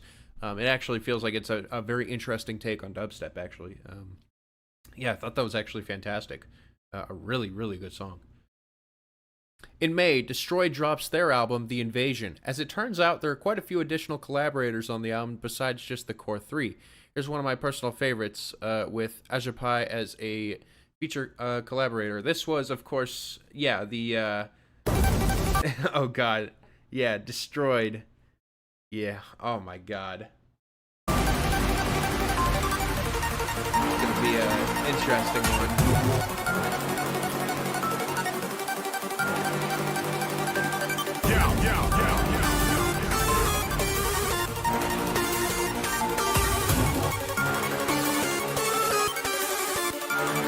It's a little loud, yeah.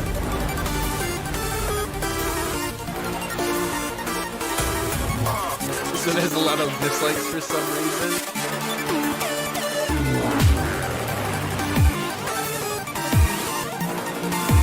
Jesus, my fucking ears.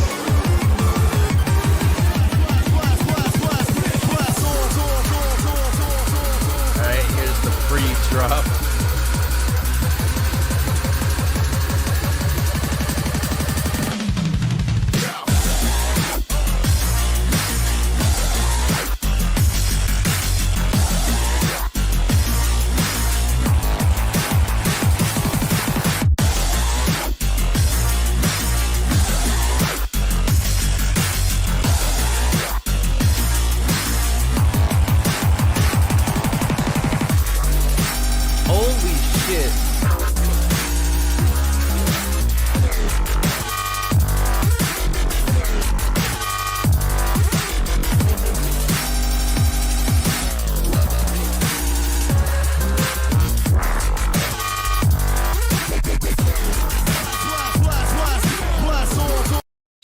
Jesus Christ, I kind of hated that, and I feel like what these guys are doing is similar to that Brostep EP you sent me in recently, the one that sounds like a load of bullshit.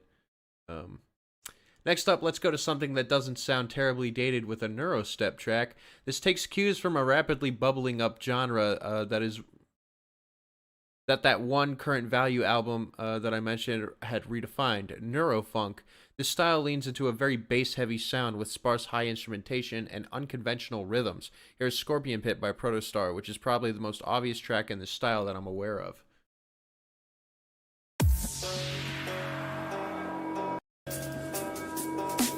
Oh, play till 1:30, my bad.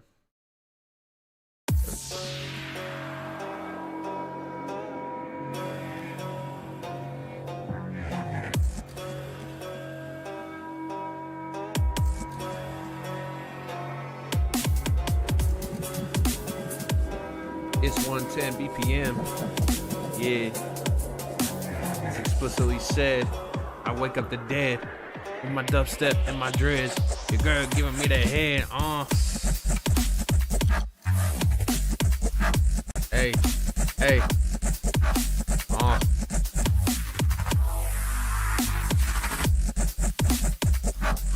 Okay, this shit kind of slaps. Dry? Yeah.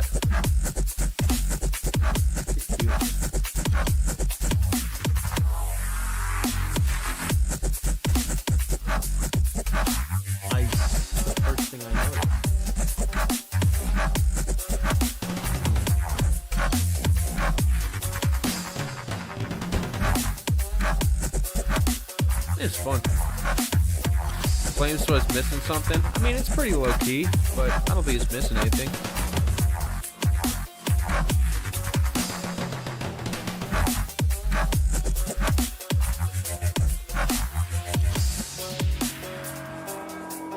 Put that crack in my crack. Put that crack in my crack. Yeah. Put that crack in my crack. I held it in my sack. Bitch, I know how to rap. Yeah, I guess. Oh, I like how it's kind of changing up here. But yeah, it's definitely something. I kind of vibe with it. I like the low-key feeling of this one. Time for a little breather. For those not feeling these heavier tracks, Swedish duo Falcon Funk dropped this track alongside their debut EP. An interesting take on Meldub that felt inspired by the up-and-coming synthwave movement in addition to a cyberpunk aesthetic. We'll hear this developed further by one half of the duo in a few years.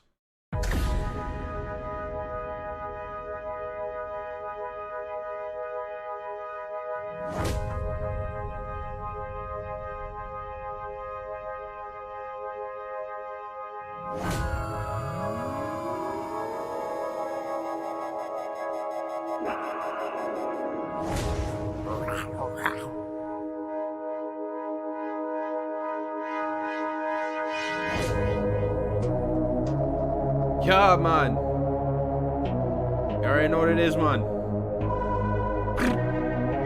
Yeah. I've been yeah.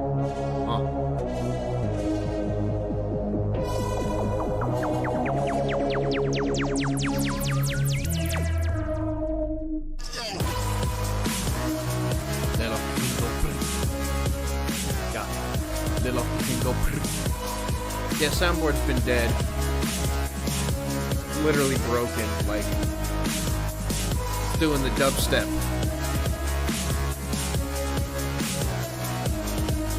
I don't know how to fix it. I might have to recalibrate everything and redo it.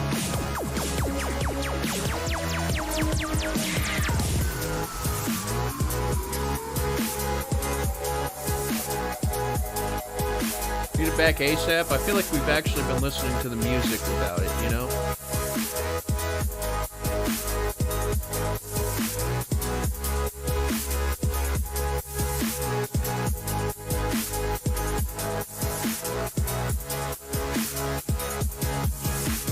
This one's kind of chill.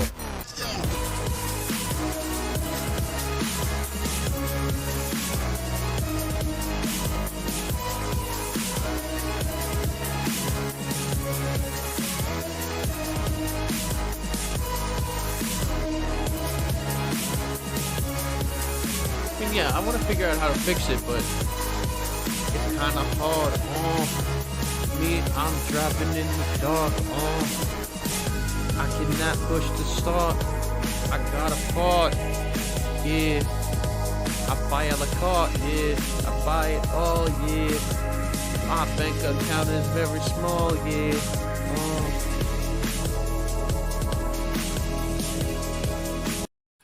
Yeah, it's fine. I'll let it play a little extra. This cyberpunk aesthetic, yeah, I like this. I feel like it has a very strong synthy vroom, vroom going on throughout it that works pretty well. Probably the biggest Moomba core track to come out this year from the Pegboard Nerds and Tristam with the collaboration of Razor Sharp. Rearrange that sentence so it makes sense. It would also be one of the last big hits for the genre, as Moombaton, essentially a heavier version of reggaeton mixed with trap, and glitch hop took its place. Yeah. Hey. Oh, 33 million. Goddamn. Oh.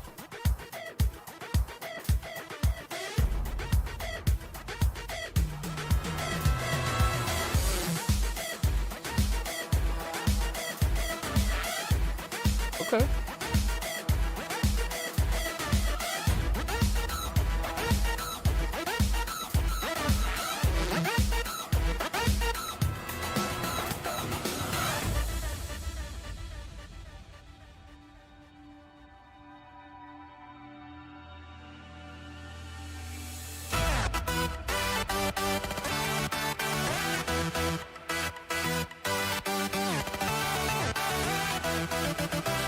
Today I'm going to show you how to download Adobe Flash for free.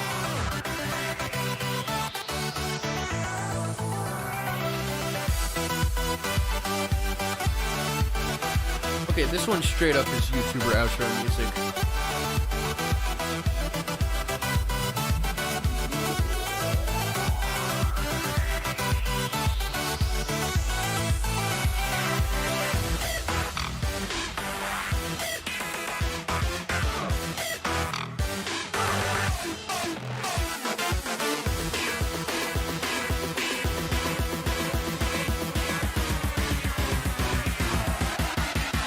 Here's W. Oh, this drop sounds familiar.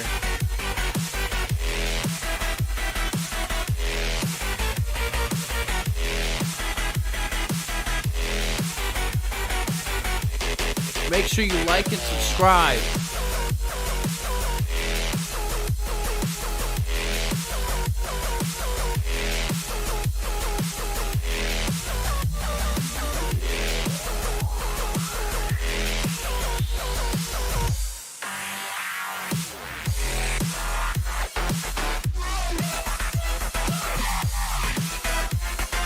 Come on, get the camera.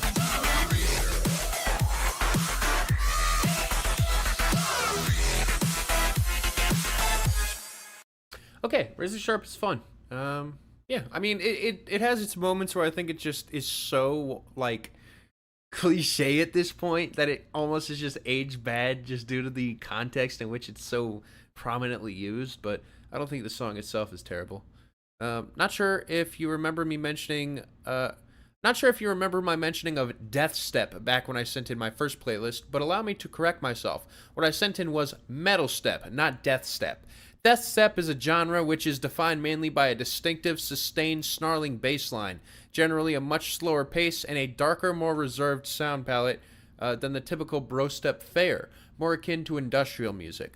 The style would go on to influence more modern scenes like Tear Out. Here's one of the pioneers and probably the most well-known artist of the scene, Code Pandorum, known at this point as Static Reset and now known as Inhuman, with Bioweapon, released in November of 2013.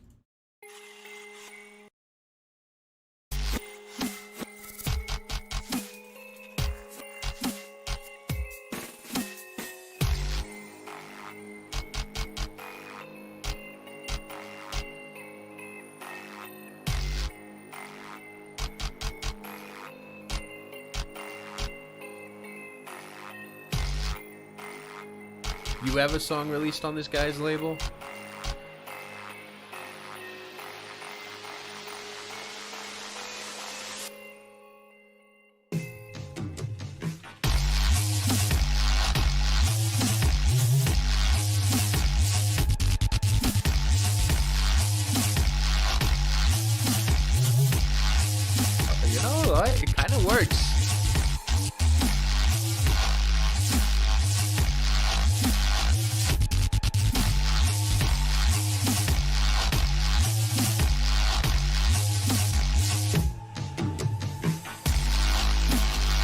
very dirty.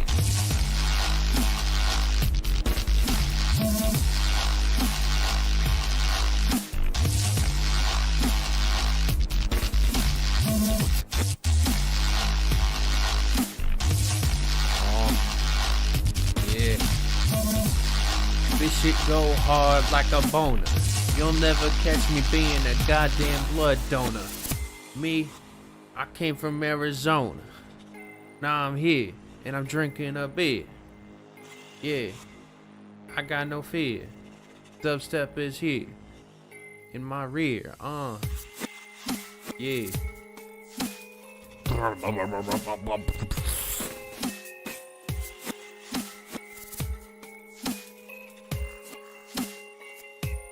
Yeah, the mix on this one is very strange.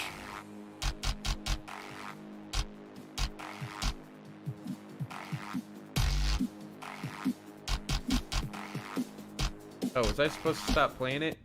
Kind of got really fascinated by this one, so I let it play on for quite a while. Alright, now that I've gotten that out of the way, let's turn our attention back to AU5, who is about to bring a big advancement to the genre that has mostly so far just been relegated to club music. Collaborating with Fractal, he released Halcyon on May 3rd, 2013, a track which, to me anyways, only has the flaw of a somewhat rough mix. To this day, it is one of the greatest drumstep tracks ever put out, also one of the earliest progressive dubstep tracks. Blah, blah, blah, blah.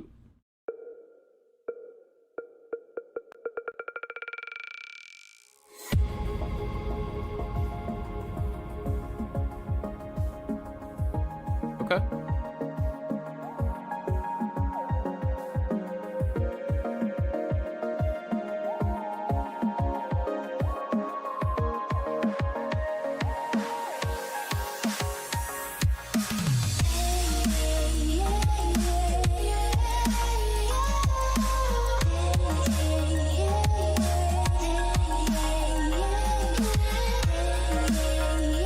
Literally a drug genre, dubstep.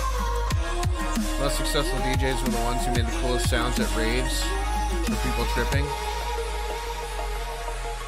Lines up, that actually lines up very well for my friends who became big dubstep fans when they were abusing drugs. Or EDM fans just in general. Yeah, that definitely lines up.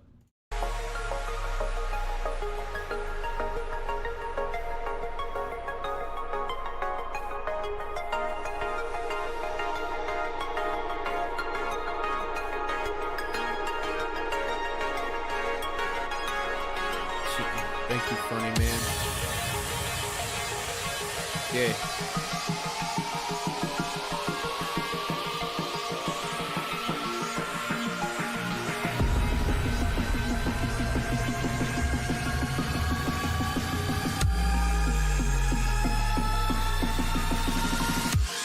Huge W.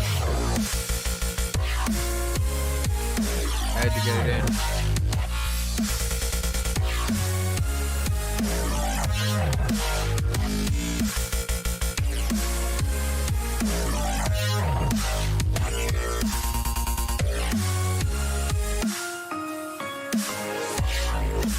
It kind of slaps.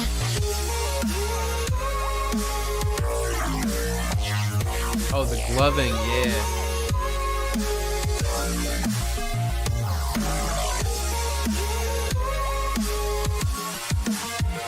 It's pretty lit.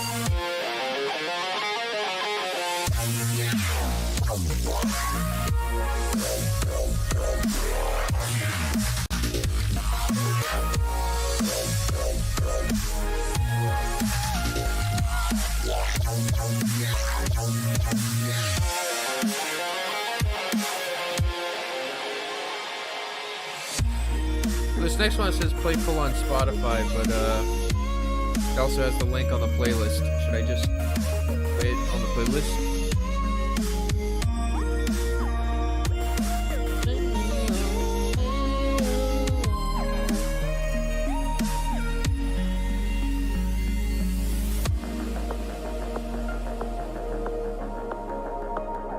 The riff from Punkomatic, it does sound very familiar.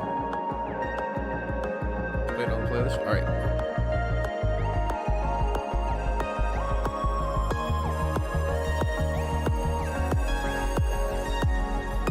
tracks are starting to bleed together. I feel like the Big Bang kind of resulted in a lot of stuff coming into this very similar lane.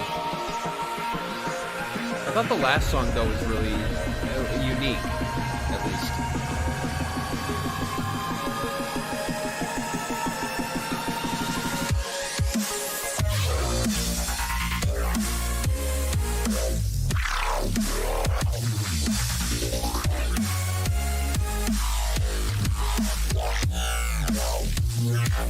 I don't get the cookie. I like the cookie.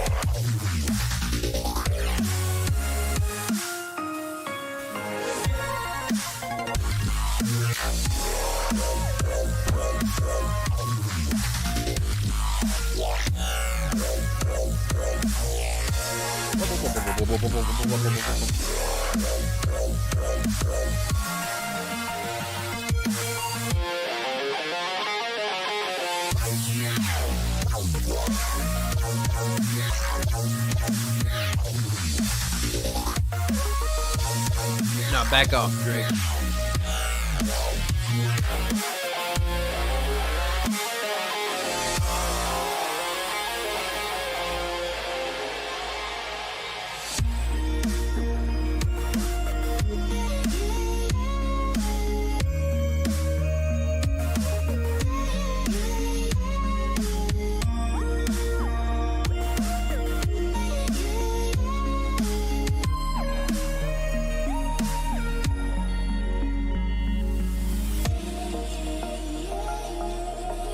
I thought that was actually really clean. Yeah, I appreciate the fact that like the wubs aren't too overpowering.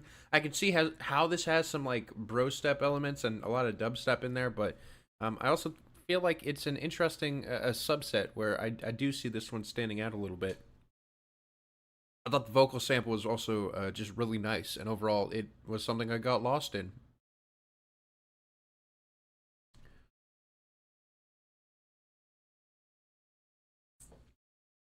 The complexity on display with Halcyon is not one seen prior to it within the Brostep scene, and AU5 was about to crank up the stakes even higher in just a few months, releasing one of only 4 10 out of 10s I've given to modern dubstep thus far. To this day, I've seen very few dubstep tracks reach this level of composition, even from AU5 himself. As much as many people would attempt to copy it, this is slowly starting to change with artists like BV SSIC. Here's Blossom in full. All right. Hey, come on.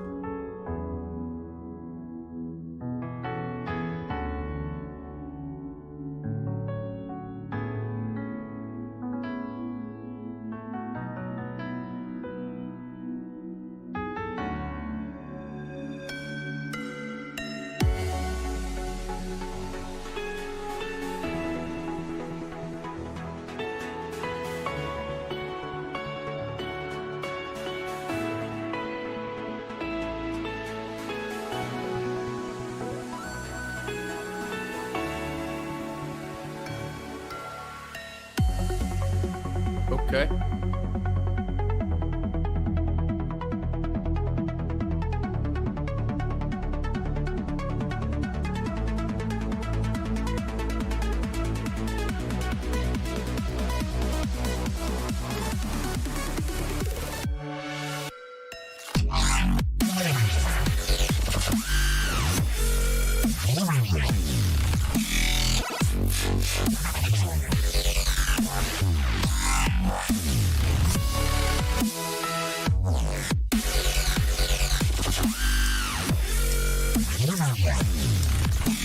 Okay.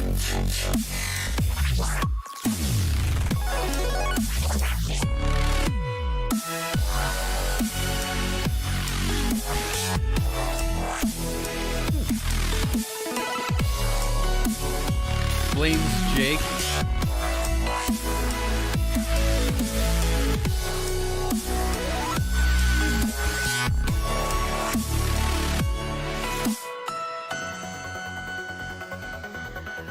Oh wow, yeah, that was pretty dense. Are we on either 2013 or 2014? Yeah, 2013.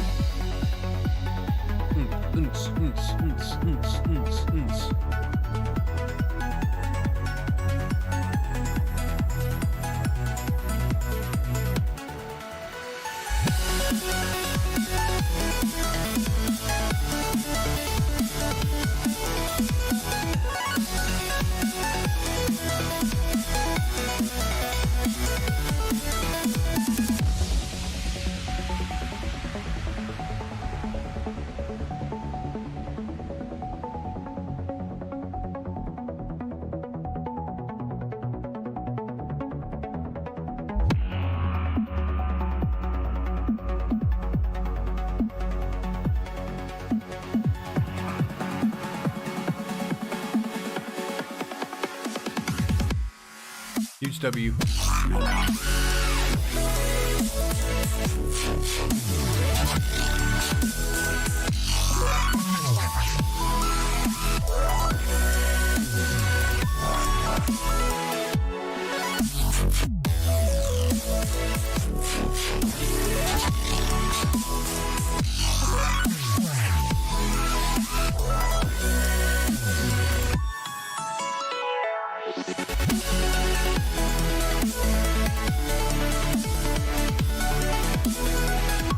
So it basically seems like Monster Cat had a monopoly on everything that was being released. Like, if you wanted to get your shit seen, that was the place to do it.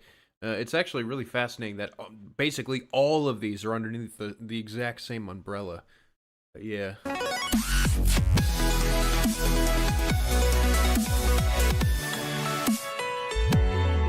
Mother of God, it's all toilet sounds. Yeah.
Am I doing a ranking after? No.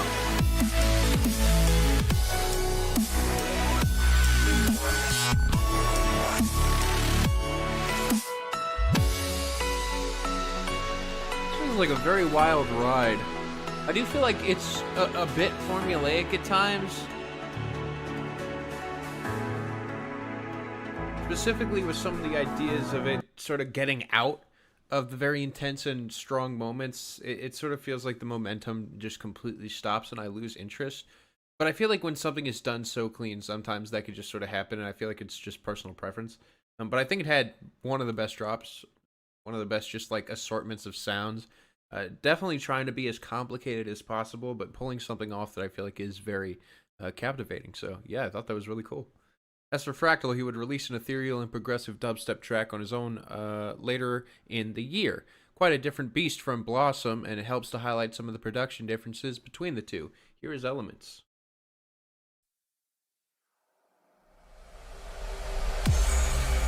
Yeah.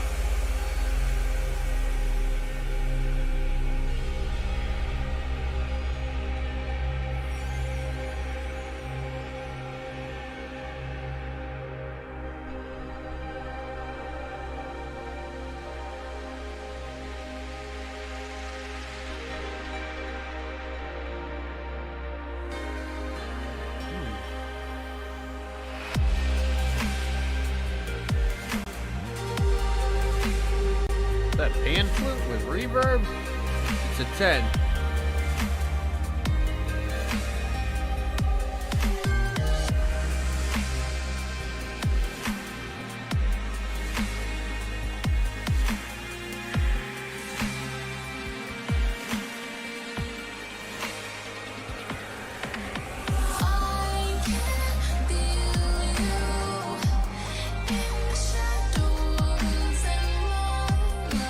Just like League of Legends music.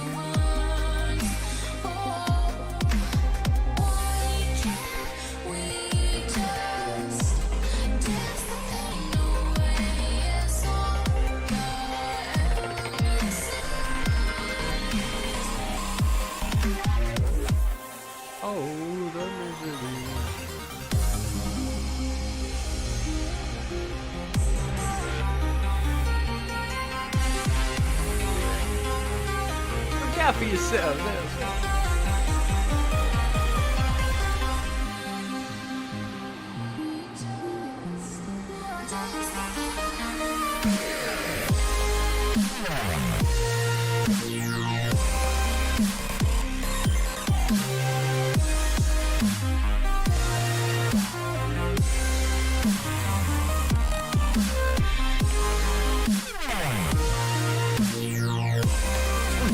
Actually really infectious.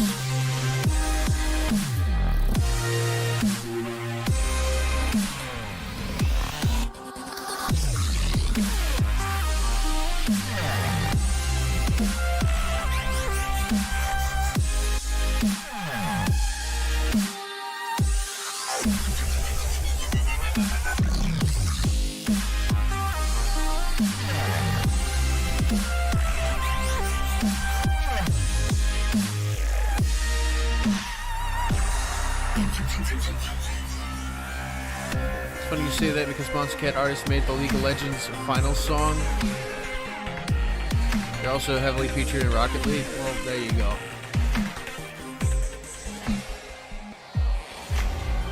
I can feel you in the shadows and moonlight splitting into burns. Oh, why can't we just dance the pain away as all the elements in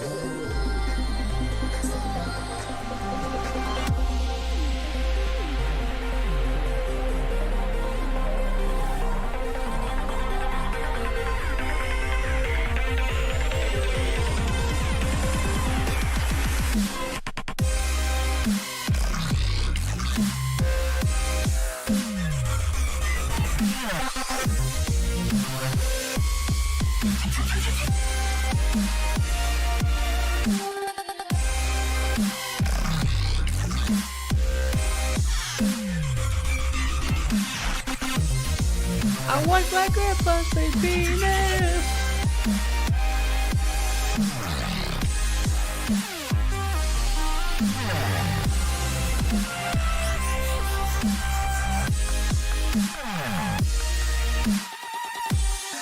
I want my grandpa's penis.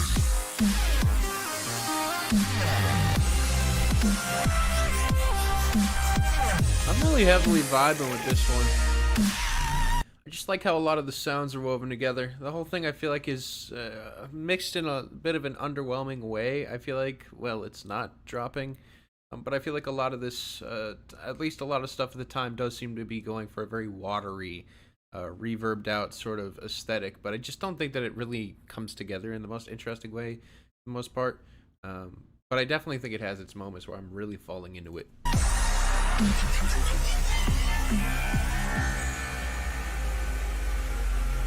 Yeah, the liquid dub is really good. Yeah. Come on. Come on.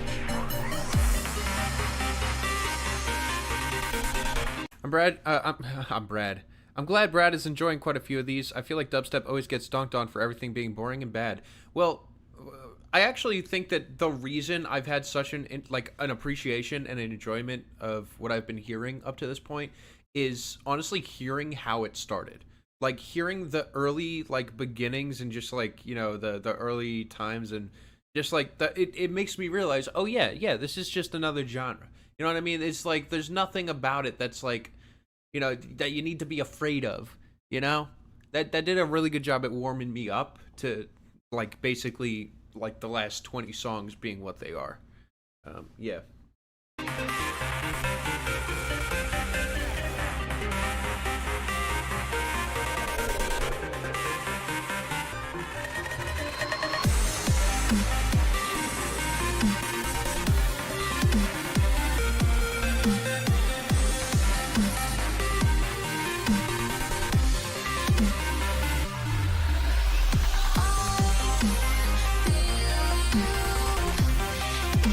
shadows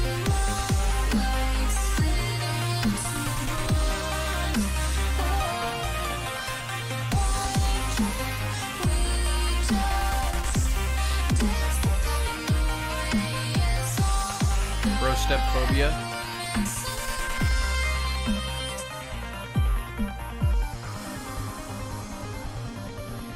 Yeah, and I plan on making this video, Hexo, just like a pretty, like just kind of putting everything together into a video for people for that exact reason.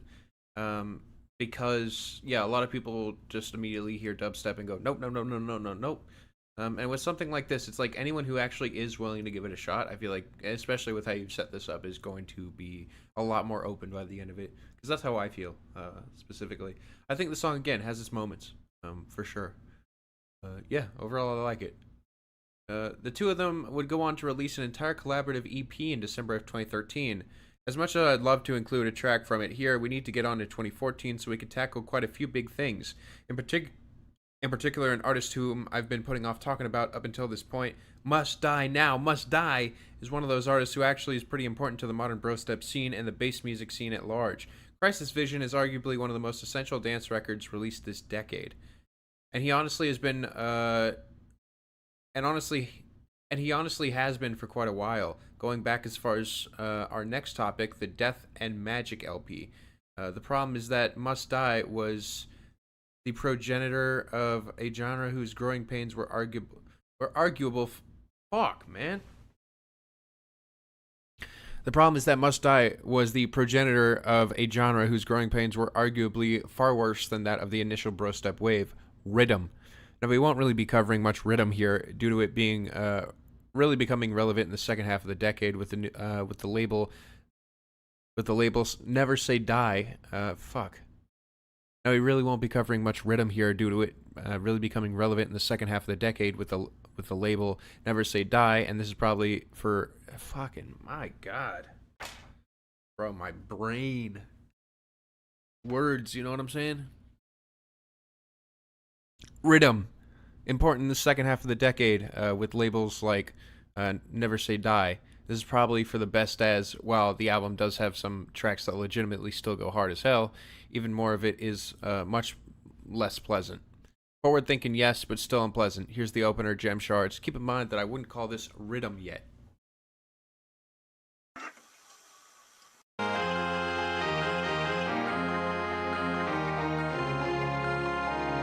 Come on.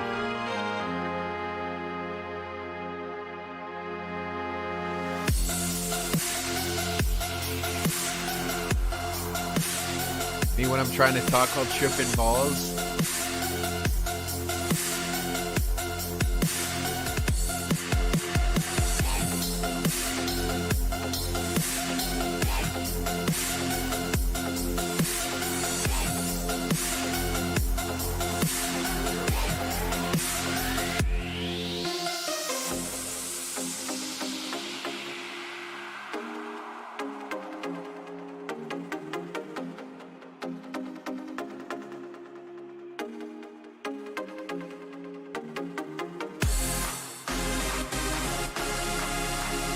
Party rock, rock, rock.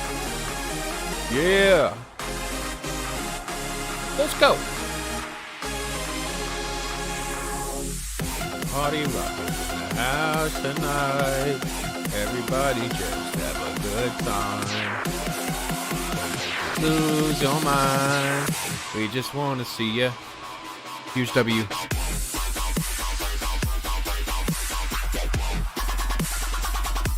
No leaning or Zeppelin.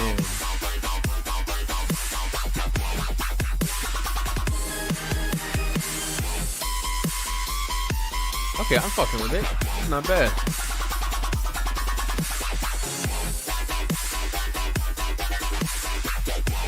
Still subtle enough to pull it off. Jesus, never mind. Oh my God. Champagne showers. Oh my God. Jesus.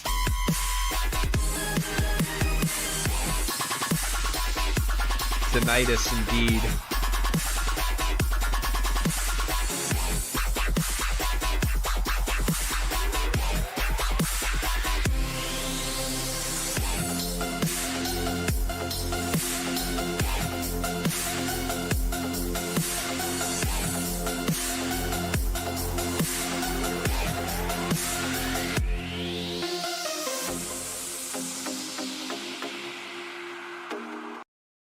Okay, so yeah, due to it becoming relevant, I guess in the second half of the year, luckily we won't have to deal with more of that shit. Not because I want to be fair here. Here's the best track off that record, Project Ghost. Yeah,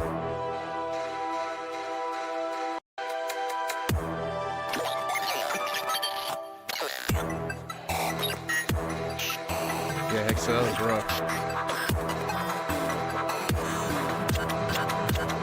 Okay.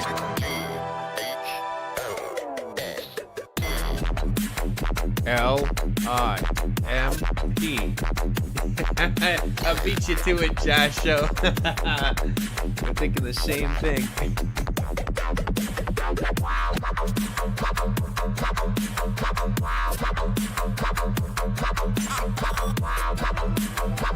Another soap drop.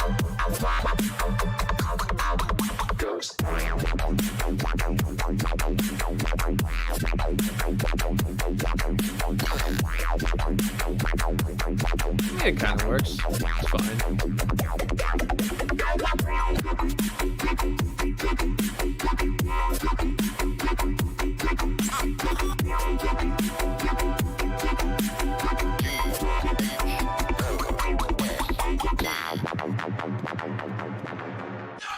It's time out anyone who's spelling their entire name in the chat, please.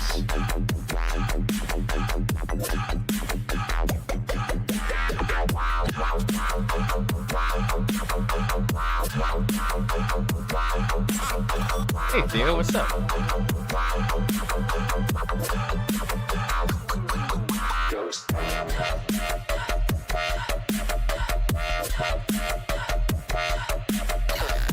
Did you walk into? We're on track 34 of this playlist learning all about Brostep.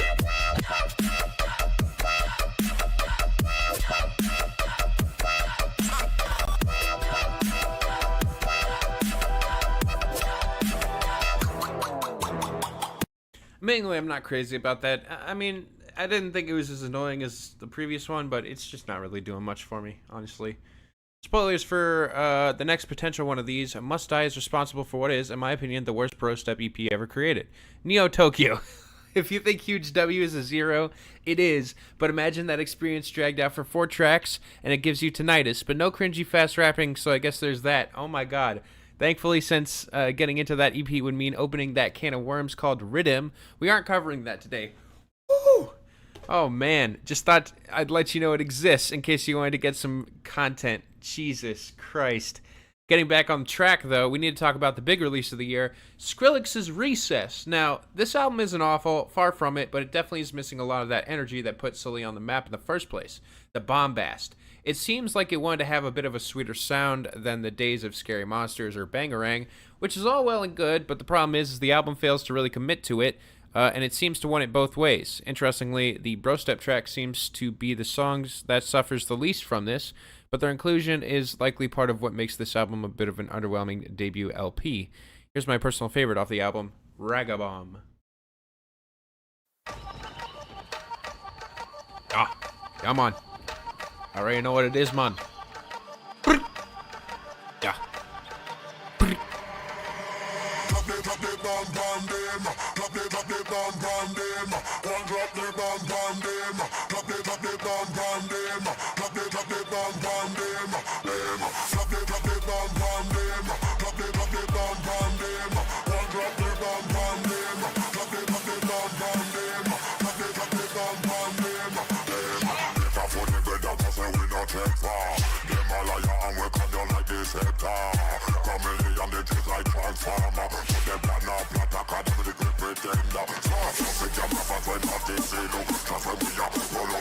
Okay, this shit kinda slaps.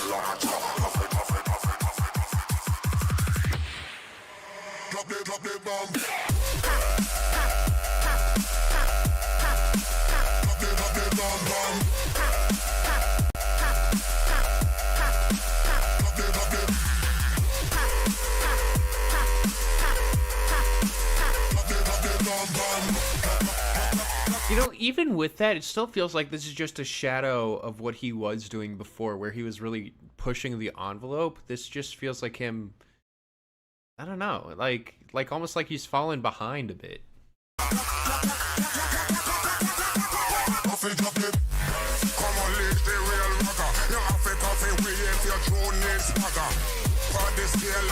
dollar. Odds on favorite, you can ask for the power. We a money spender and them a money lender. Bad mind grudge full of them a play a hater. So when you see the boogie, you can make a finger. And them a fuss the whole of the can't no claim. I got twins and Skrillex match. One drop the bomb bomb them. Business I go get fixed. Yo, what we tell them? Drop the bomb bomb them. Drop the bomb bomb them. One drop the bomb bomb them. Drop the bomb bomb them. Yeah, this one isn't really doing much for me. I like the sample, but it just doesn't really go beyond that.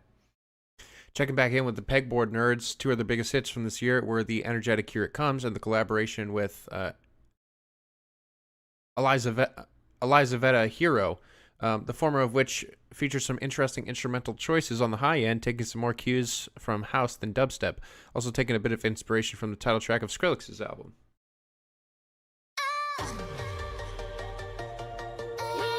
You know what? Melanie Martinez should have been on Recess, you know? During the K-12 era.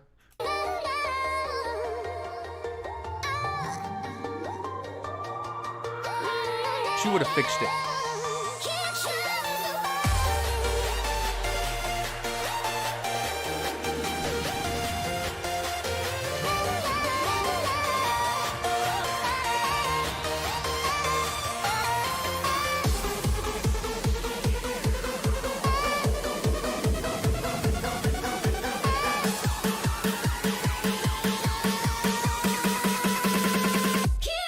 Huge W. Oh. It's kind of fun.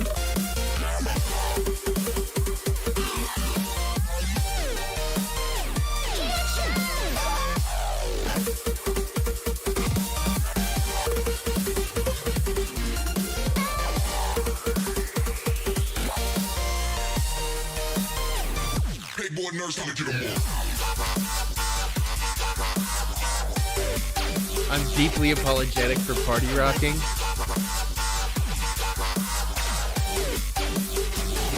Living life for the next drop.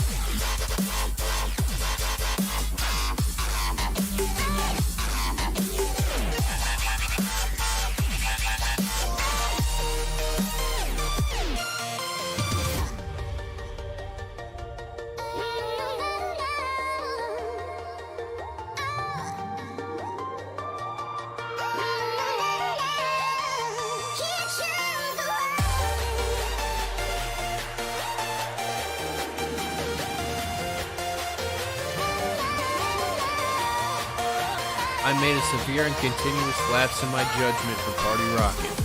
Let's go. Water. So you had to play? I keep getting lost in the sauce. What can I say?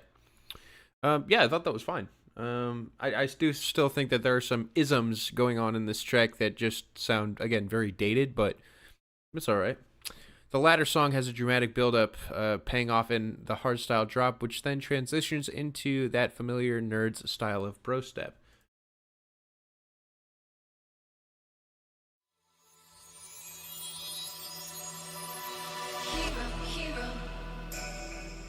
Hey. Oh, 27 million. Goddamn.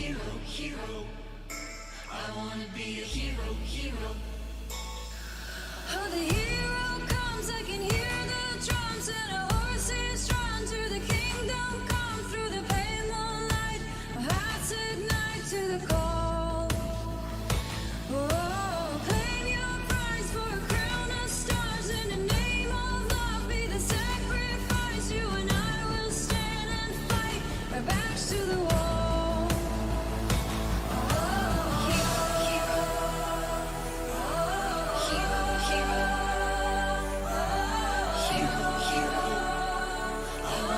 This one feels a little different. I kind of like that about it. Let's hope it doesn't just fall into some annoying trope.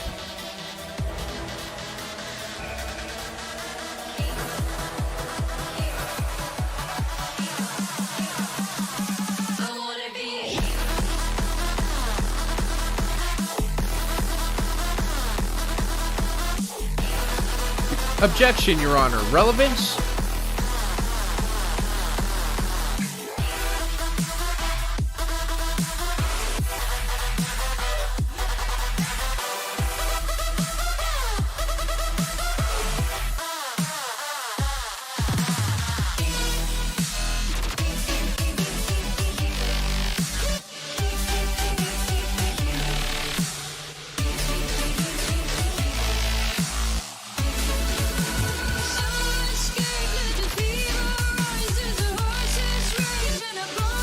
this part is pretty good.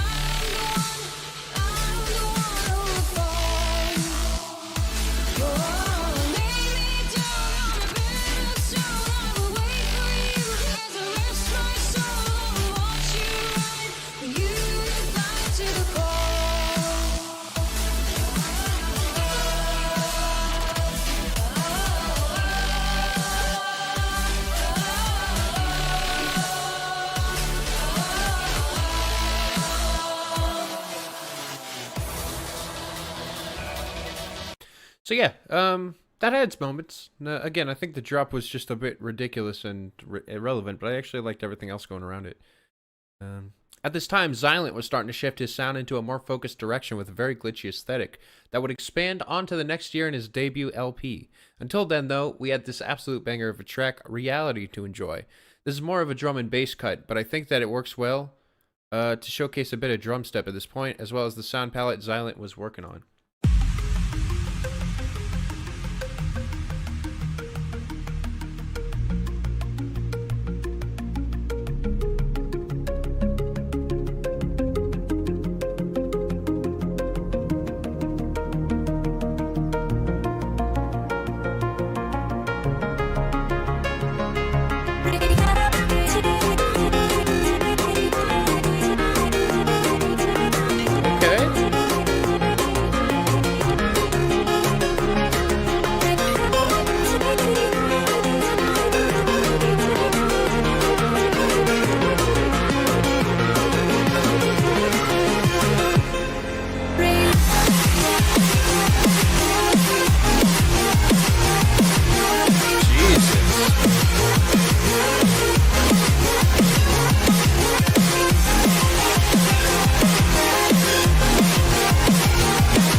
Song got me stroking my chin. What can I say? Some sophisticated dub wub wub wub wub.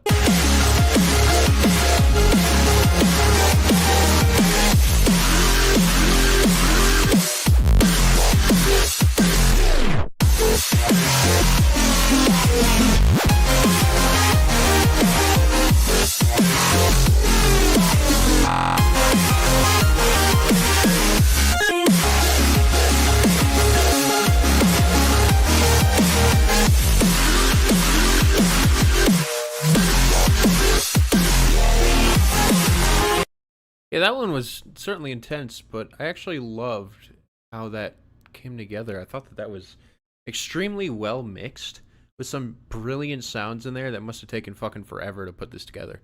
A good way to recognize drum and bass music is counting the beat fast, and it has an emphasis on the third beat. It's most likely drum and bass. Oh, I see. Okay. I kind of get what you're saying here.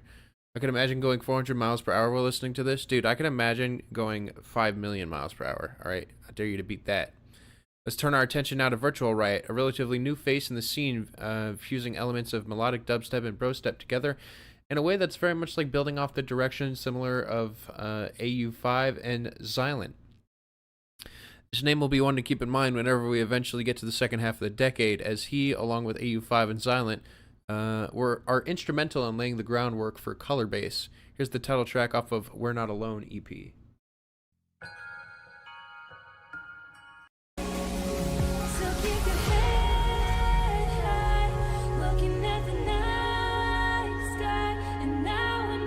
Fuck all you hoes. Detroit till I die, motherfucker. So keep your head high, looking at the night sky, and now I'm not alone.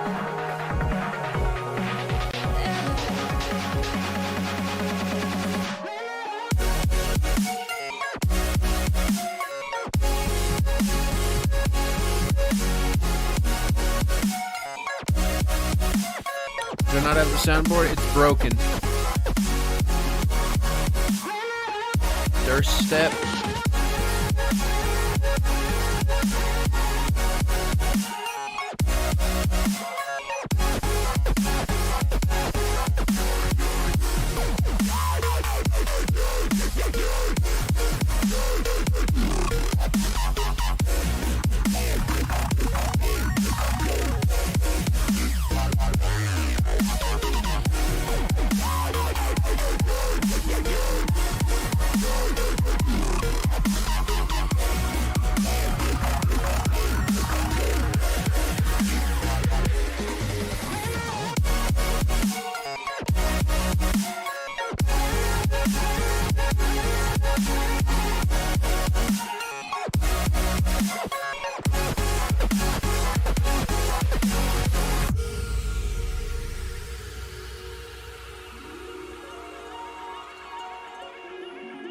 I think the wildly, like, just insanely overblown bullshit mixed with the sidechain honestly often comes through as something that's so over the top that it just genuinely loses me. And I feel like this is one of those songs where there are a lot of things that work here, but there are also just like a ton of moments where I'm just like, okay, this is as blown out as it possibly could be, and it's just doing nothing for me. One artist I'd like to make a highlight of here is Noise Storm. Yes, the Crab Rave guy. Who had been making EDM, including Brostep, since 2011. I haven't really talked about him up to this point, because frankly, his older dubstep was both unhelpful to the further discussion and also not that good. One of those not good dubstep songs was 2012's Breakdown, which had a good hook, and that's about it. Well, Noise Storm took that melody, sped it up, and gave it a new drum step drop, updating it with a lot of the sounds he had been perfecting in his electro house, releasing it exactly 2 years after the original. This, along with the 2015 breakbeat Barracuda, would be his biggest mark on the EDM sphere until the obvious happened in 2018.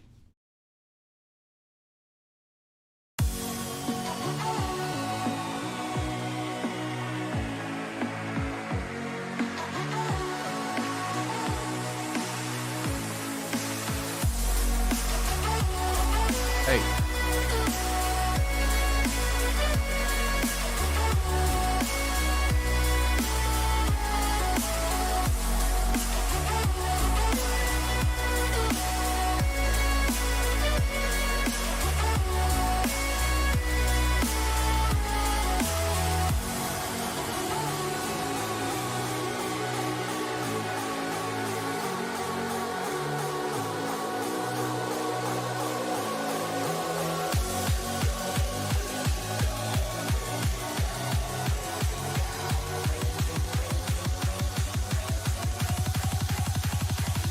Use W.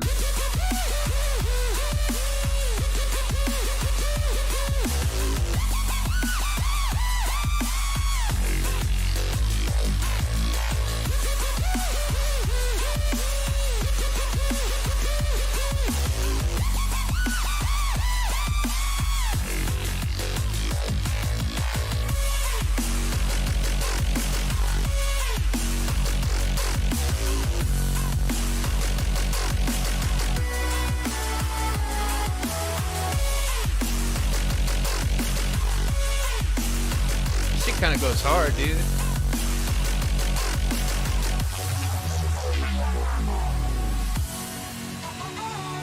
So that shit kind of went off. What's happening? We're learning all about the entire history of Brostep.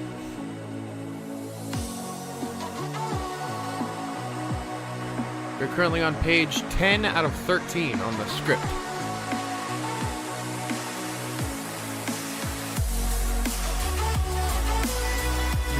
I'm gonna put this playlist in the description of the video that I make on this. But right now, I don't want it to be visible. I want it to be a surprise what comes next.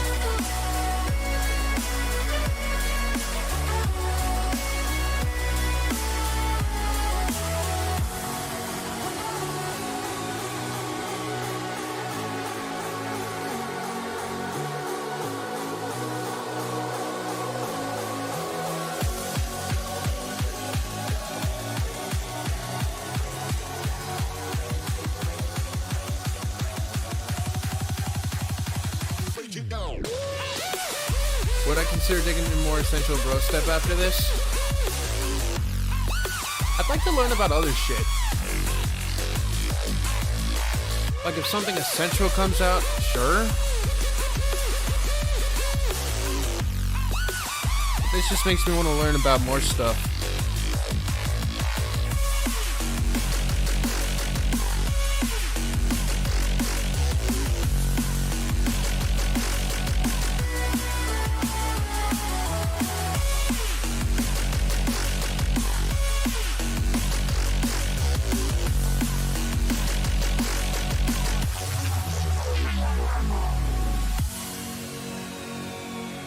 But yeah, if anybody wants to do another one of these, unless I directly told you you can do it, just gotta fucking pay for all the music and bada bing bada boom. You know, Hexobyte had the right idea. Like, I'm happy to read the script, I'm happy to go through all the history and whatnot, you know, as long as you pay for the time. I don't mind reading all the context. 9 out of 10, everything a VIP should be. I thought that was also really great. I thought that was one of the best so far. Just one of the most satisfying, where the drop actually has like a strong melody that cuts through the bullshit. So yeah, I love that. Exactly. If you want to give me another $1,000. What's amazing is, to anyone who doesn't know, I got paid $1,000 for this, and this is not even the biggest donation I received today. Not even close.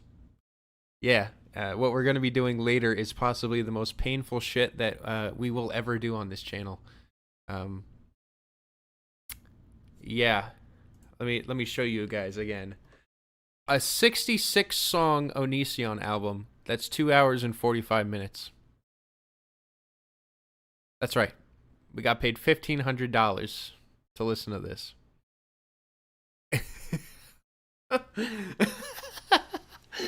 Yeah, so that's what we're doing later. Jesus Christ. Who has that much money? Bro, like, God, man, this is gonna be hard. Holy shit. Oh my goodness. Anyways, I love that song. Introducing another new name, Grabbits, an artist who up to this point has been fairly who's been a fairly innocuous producer, making frankly unremarkable Complextro and Brostep. Things will change with his release of Here With You Now, a drum step cut featuring his own vocals and demonstrating both production chops and an ear for hooks. I see your face in the crowd, but you don't seem so far away. The only thing between us is empty space, empty space. Yeah, the queue literally closed 20 minutes into the stream. Loud, I'd rather be no other place than here with you now. Here with you now. Oh.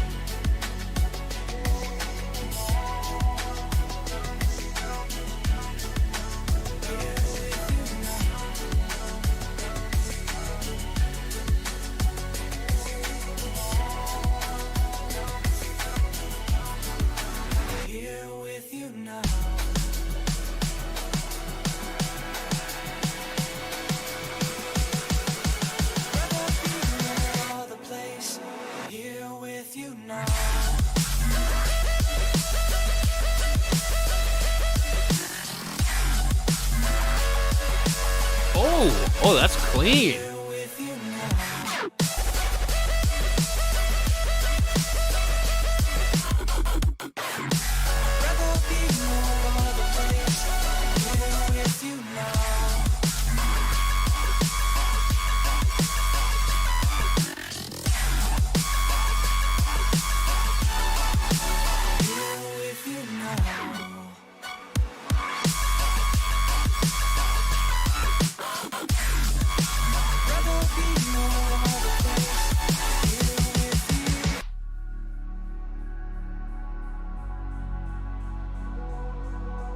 I'm gonna continue to stream tomorrow.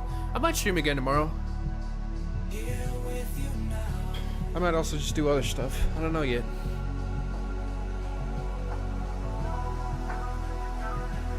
Oh. Yeah. Oh.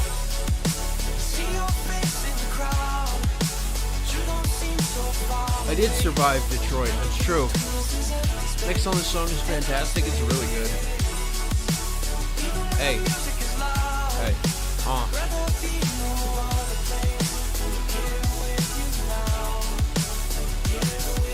The soundboard is dead. Hey. You been sniffing lead. Hey. AGR cause I get bread. Hey. I'm sus, I'm red. Hey. If I stream tomorrow, do we have to move a call? Shut up and move my balls out of your mouth. I don't want to do shit with you. I'm throwing you on the back burner with the rest of I don't know. Hey.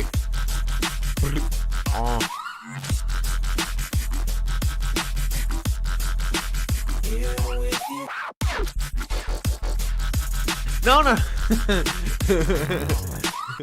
Hey, don't sell Brad coin. Okay, we love Peruco here. Okay, you know. No, but seriously though, Peruco, I'll make time for you. I'll probably stream earlier, and for shorter. No, don't sell Brad coin. No, don't sell Brad coin. Hey, guys, think about the food that you're taking out of my mouth, all right, and off my table, please. No selling Brad coin. Hey, all right. Don't invest in sleep token.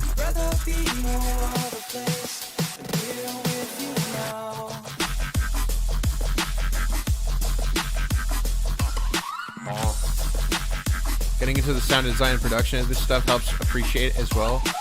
Dubstep is one of the hardest genres to make. You really gotta know what you're doing.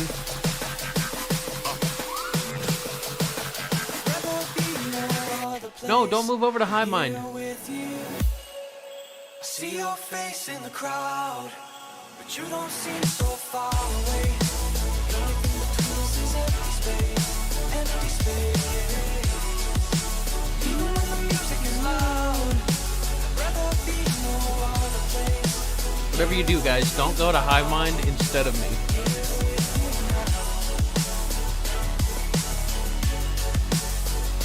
Tina unsubscribed from the channel. She was joking, obviously. I think.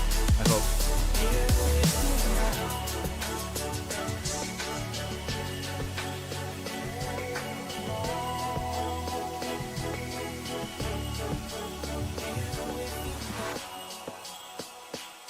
I thought that song was clean as all hell, and I feel like we're slowly, at least with these last two songs, we've gotten an improvement with production, with, again, things just not being as cut up, you know, allowing the atmosphere and aesthetic to actually exist, so I'm liking it.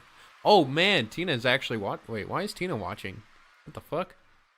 Not only am I still subscribed, but I'm still a member? Oh, that's very sweet.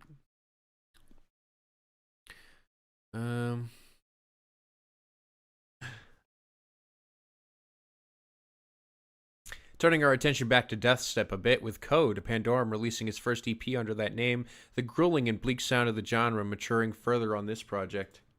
Kelly.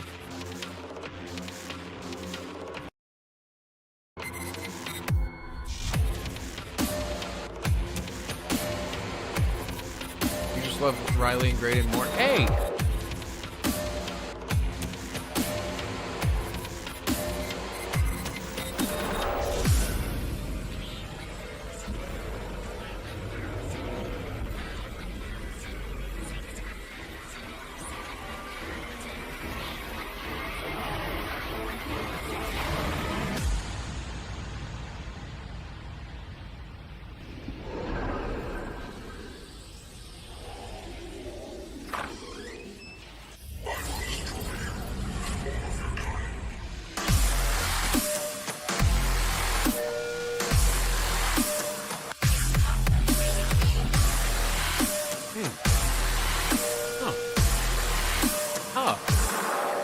Okay.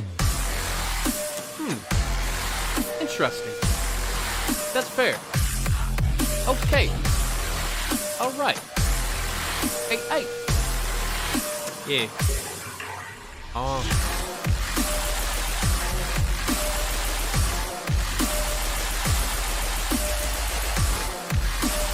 mean, I'm vibing.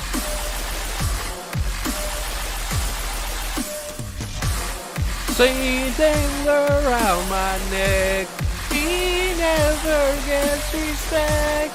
Sing around my neck. He never gets respect. I'll fuck with it. I think it goes hard.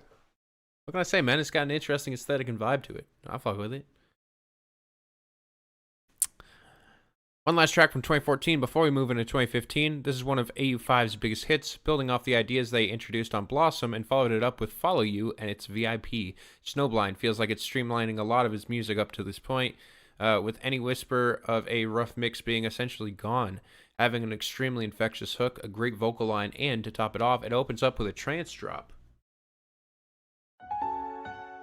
Yeah. Yeah, man. Yeah.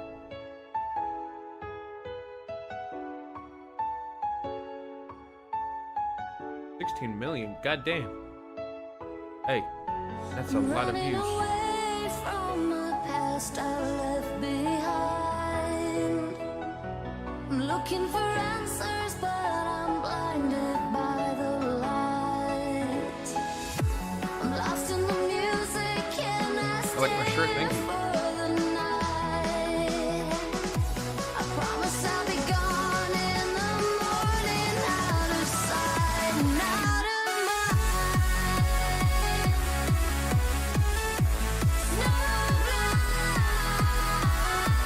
Oh, wow. Oh, okay. Wait, this kind of works really well.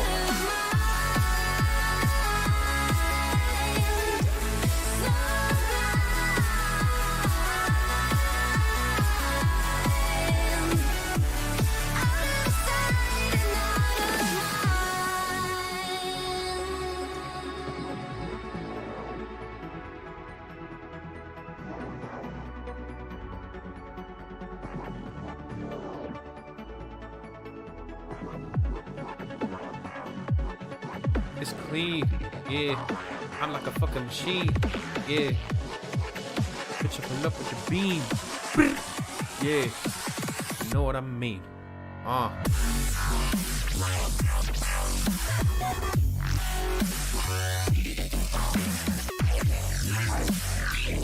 Yeah, your friend would be proud of you for this.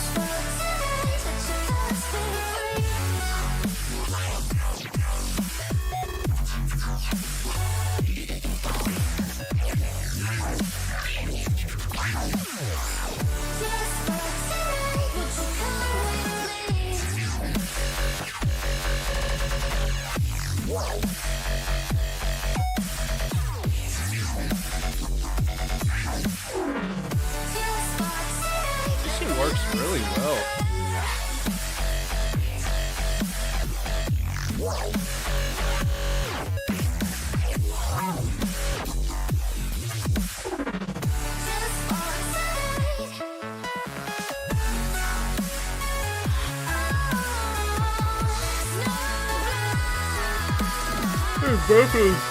Vocals really elevate this one a lot.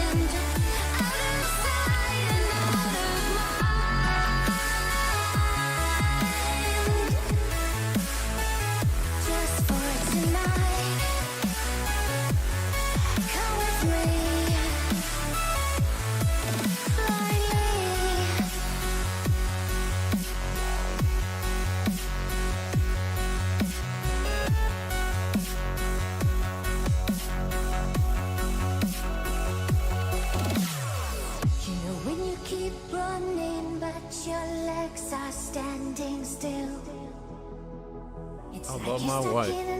I love my life. I love my gun. I love my knife. I do this for fun. Yeah, I'm Woody Sean. Then I stare at the sun until I'm snow blind. I go blind.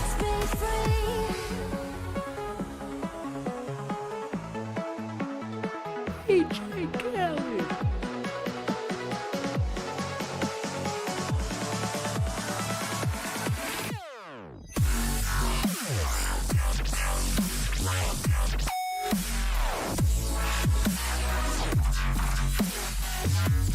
You know, what's been nice too is like up to this point, I'm not like completely like I've heard so many double wubs, but like an interesting variance to the point of where it's like at this point I feel like I should be sick of this, but I'm still actually quite engaged to see how this finishes off. So Yeah, great job putting this together again. I mean, damn.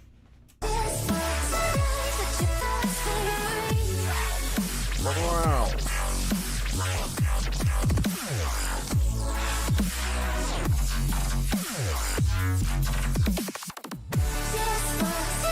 What is IDMTHY?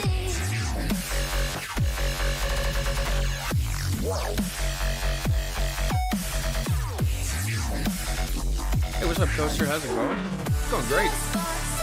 I'm song 43 of this shit. Oh, Tina's gonna listen to the Quedeca album. Tina's only gonna listen to that because now she's friends with Ben.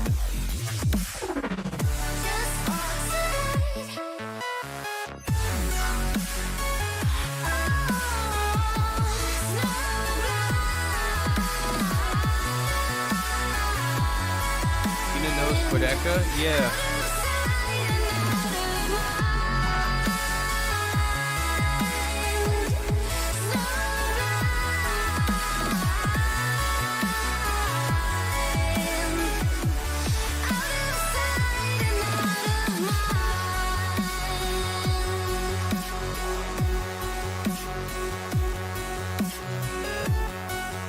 No, I literally called Quedeca yesterday out of nowhere, and he actually picked up.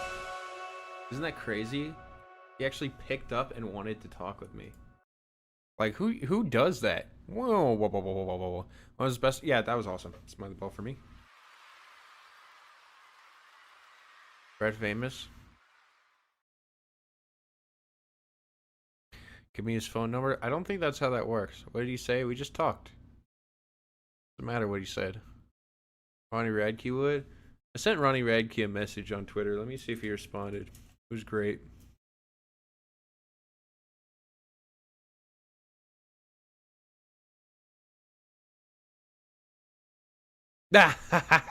He did. I sent him this. Oh. I sent him a picture of his face and music's most hated artist, and I said, hey, look. I said, yo, you're famous. Yeah. So.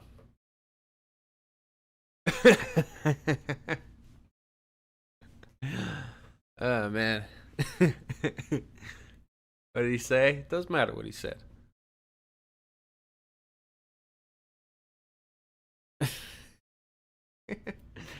Anyways, yeah, that song is great.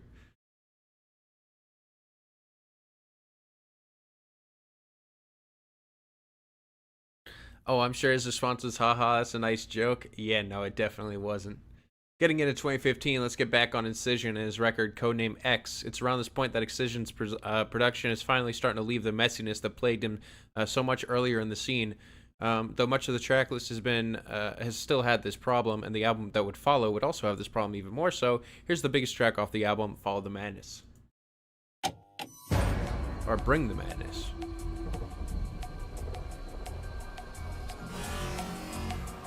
You're shocked he hasn't blocked me yet?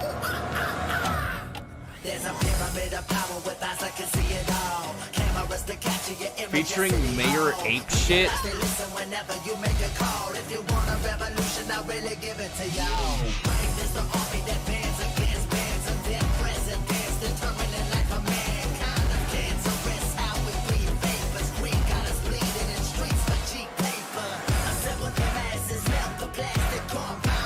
Hell yeah, Corin.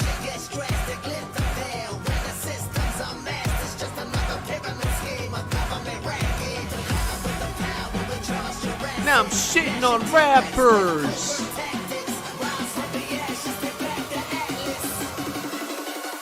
Bring the madness.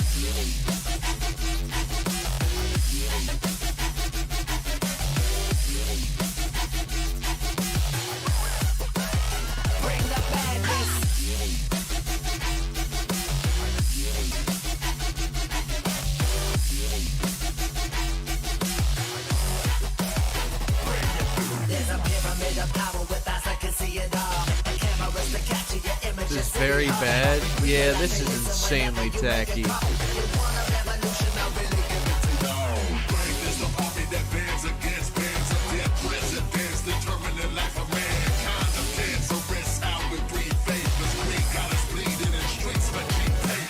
Yeah, this sounds like Linkin Park, but over dubstep. And also the rapping has no meaning. It's just terrible. That was horrible.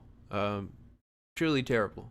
The distinctive brand of synthwavy mel dub is back on top form from Fool, that one half of Falcon Funk I mentioned. Oh. Yeah. Yeah, man. I already know what it is, man. Yeah.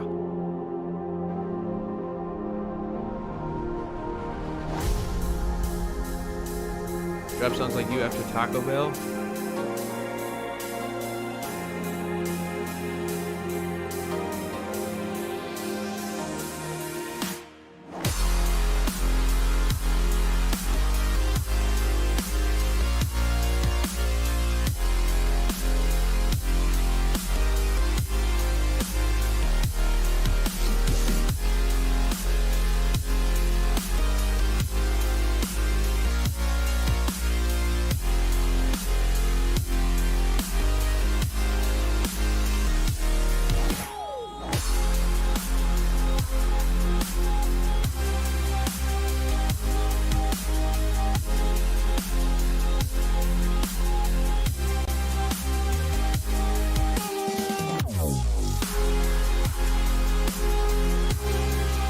Yeah, this is solid.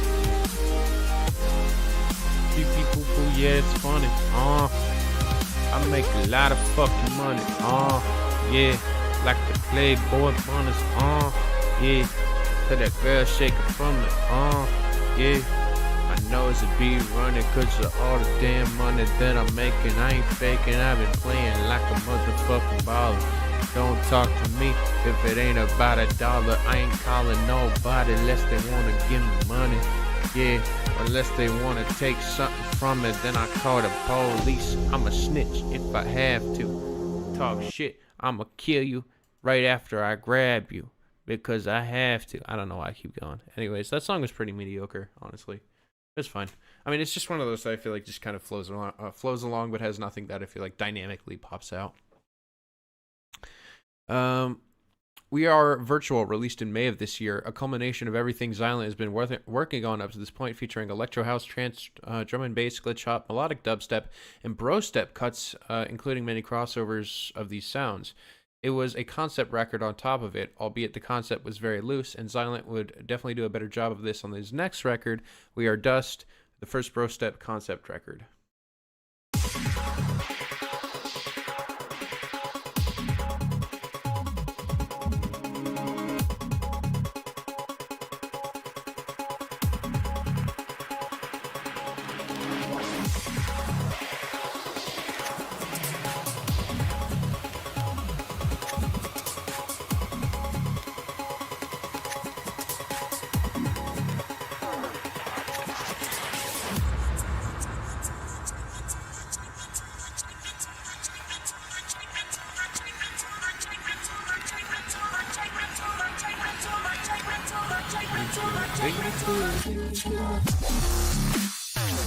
Okay.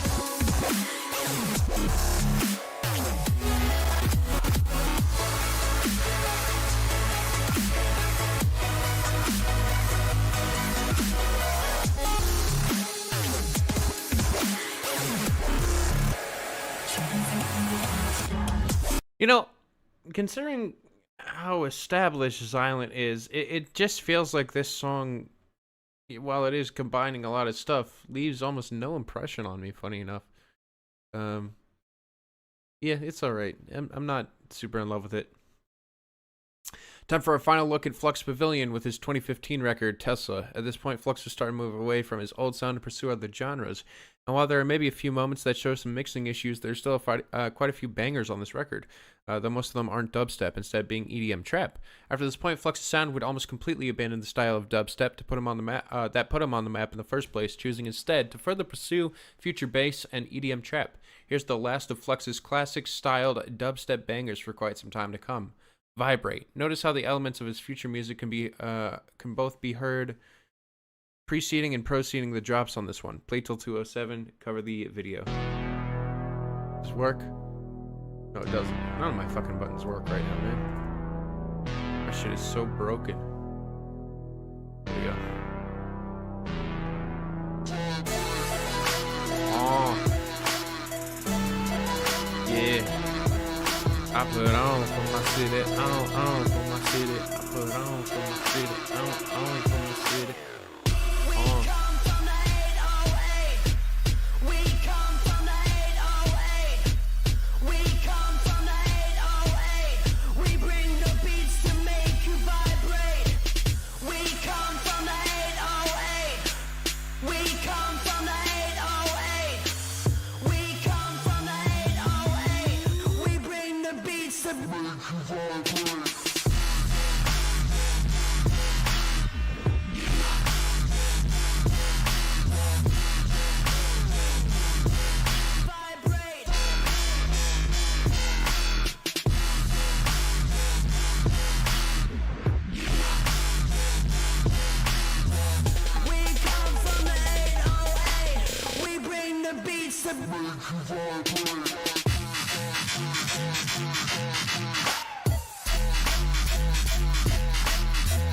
Dated? I mean, it's so funny. It's like, this is newer, but it's like, I just don't fuck with it, man. I don't know why, but it feels like shit's been going a little downhill.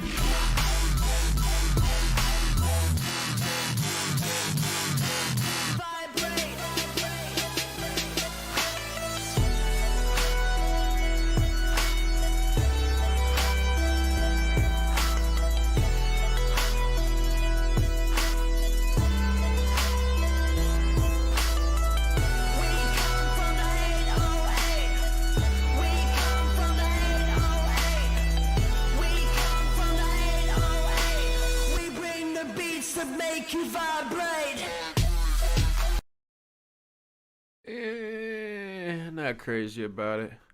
Ted, do you like Ellie more than Belle? Red says that's definitely something you have to figure out. People don't know you as well.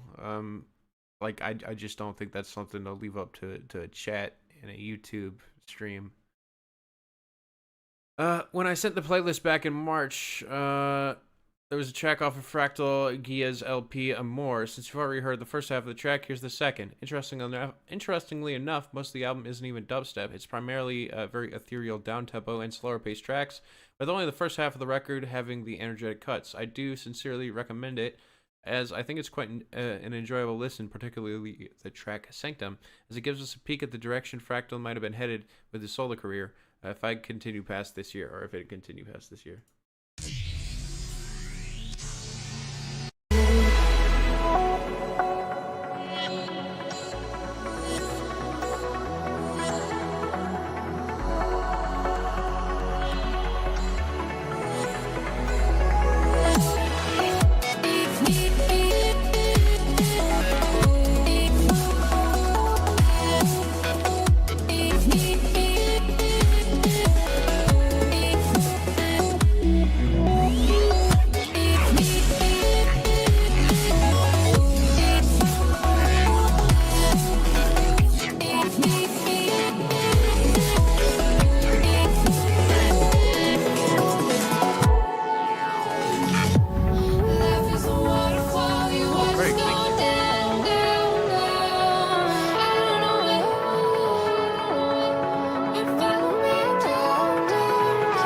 No, surprisingly, I'm not burnt out from the Brostep. I'm actually still quite engaged. But the thing is I just don't really care for whatever is happening now. It feels like I've already heard all of these ideas. Like at first it was developing consistently, and now I feel like it's just at a weird standstill where everyone has to do the drop. Everybody has to do the exact same shit, and I feel like you can only do it so many times in a row before it just like dries up.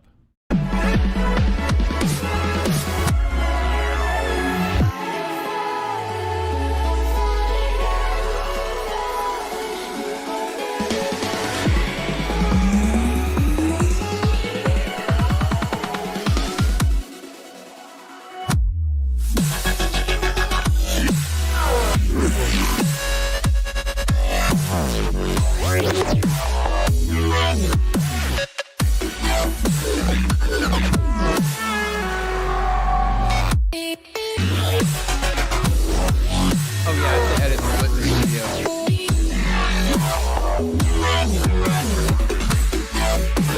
I forgot about that.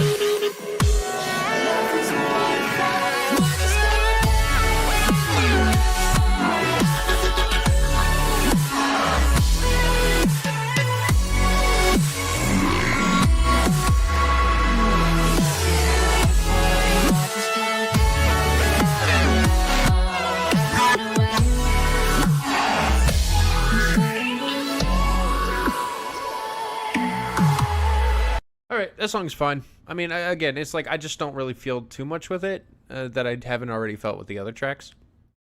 One last look into AU5 before we have to stop. This is his last release of 2015, and coincidentally, the last release Fractal had as well, of anything more than just a writing credit anyways.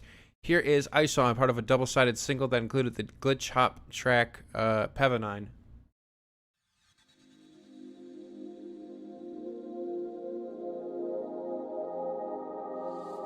I'm gonna still upload the litmus video. I just need to edit it.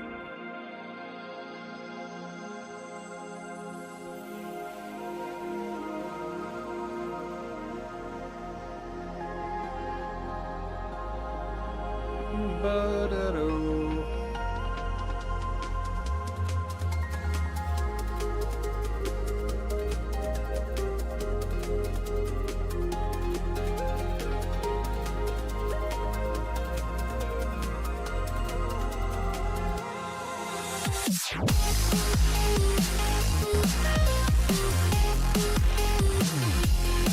Do I edit all my videos myself? Yes. I do everything. Literally everything.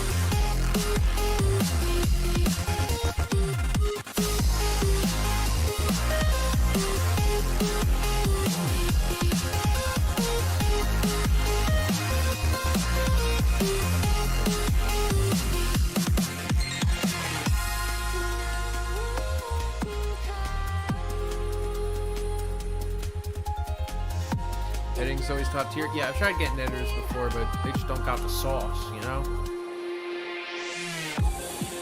Looks pretty good. It's fine. I mean, even AU5 here is just kind of not really blowing me away.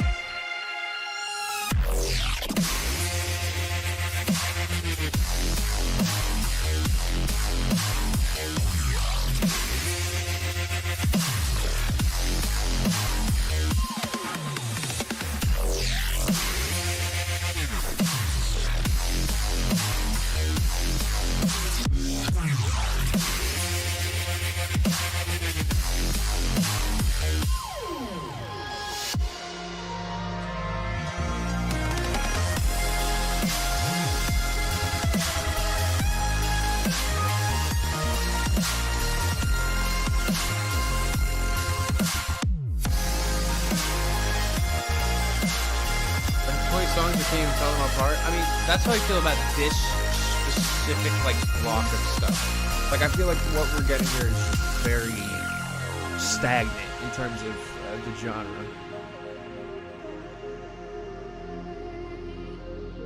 Yeah, I honestly was not super interested in that one. I thought that one honestly was just, again, like it feels like everybody's just sort of repeating the same shit over and over and over again. To finish off our look at this era of dubstep, we come to a track released towards the end of February 2016 off of Tut Tut Child's debut LP, Come to the End, and Then Stop. Augustus Ghost yet again provides the vocals, and the song was even written in 5/4 time. For me, is the best melodic dubstep track ever made. All right, please. End strong. This is the final song.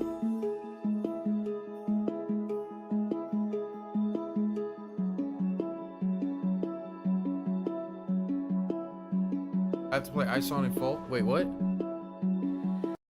It says play till 2:30 here.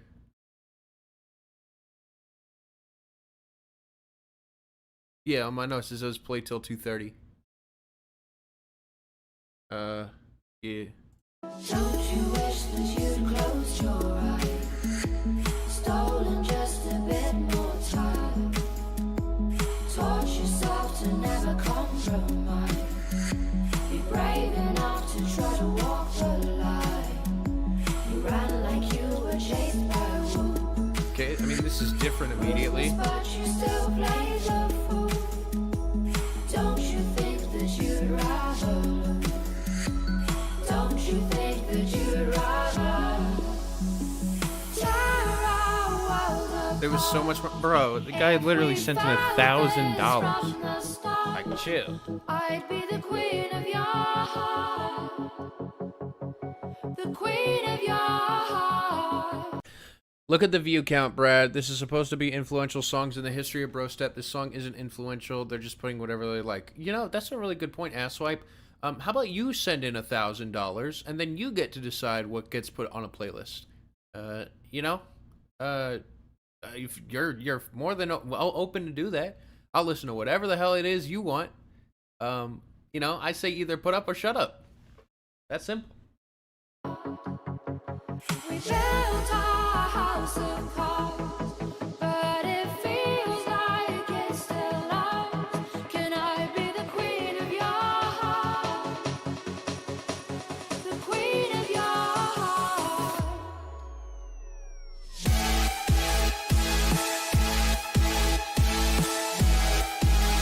Yeah, this one feels different. I like it. Absolutely by Brad Coy.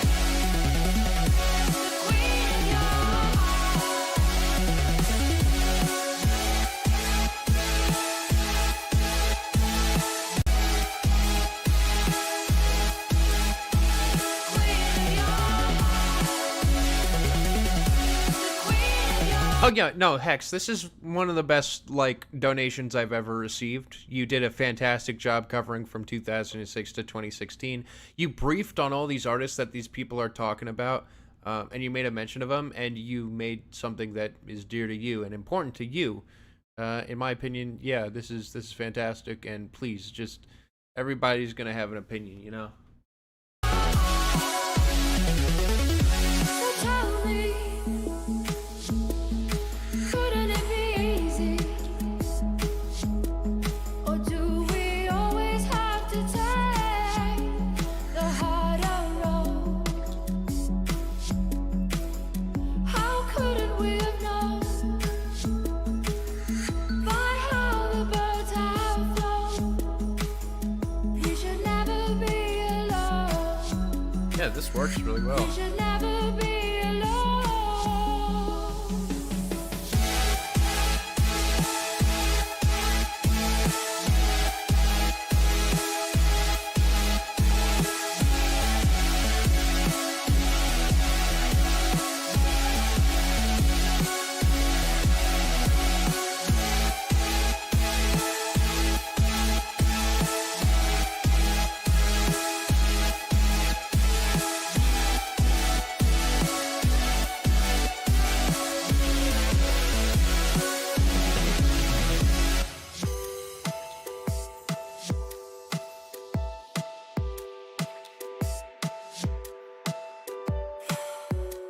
You had a bunch of people read Alice in Wonderland to make this?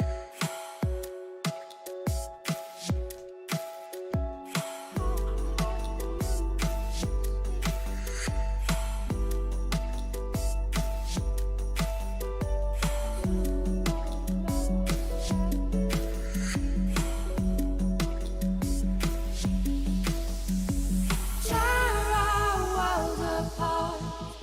Yeah, I like this. It's almost like a folky dubstep song in a way. This is actually quite nice. One of the most unique so far, at least in the last like 20. We built our house of cards, but it feels like it's still ours. Can I be the queen of your heart? The queen of your heart.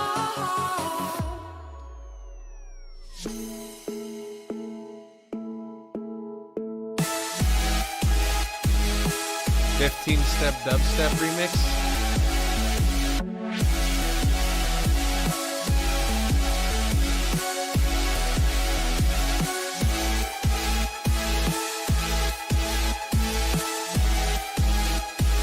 Thank you everyone for watching my video. Make sure you hit like and subscribe for more baller ass content. Tear our world apart. If we'd found this from the start, I'd be the queen of your heart. The queen of your heart. We built our house of cards, but it feels like it's still ours. Can I be the queen of your heart? The queen of your heart. I thought that was clean as all hell. Definitely one of the best of the entire playlist. One of the most unique and a refreshing blend. It's nice to hear something so refreshing this late into the evolution of Brostep. So, yeah.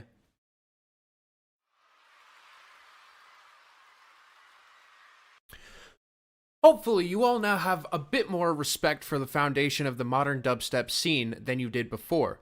Maybe you ended up enjoying a few tracks from here. There were a few bigger artists that I didn't really cover. Kill the Noise, Zomboy, Elenium, and Getter are prime examples, and I completely passed over Nausea and Cohen's Sound, though they're less important to the Brostep and Moreso scene to DNB and Glitch Hop. Wait, what?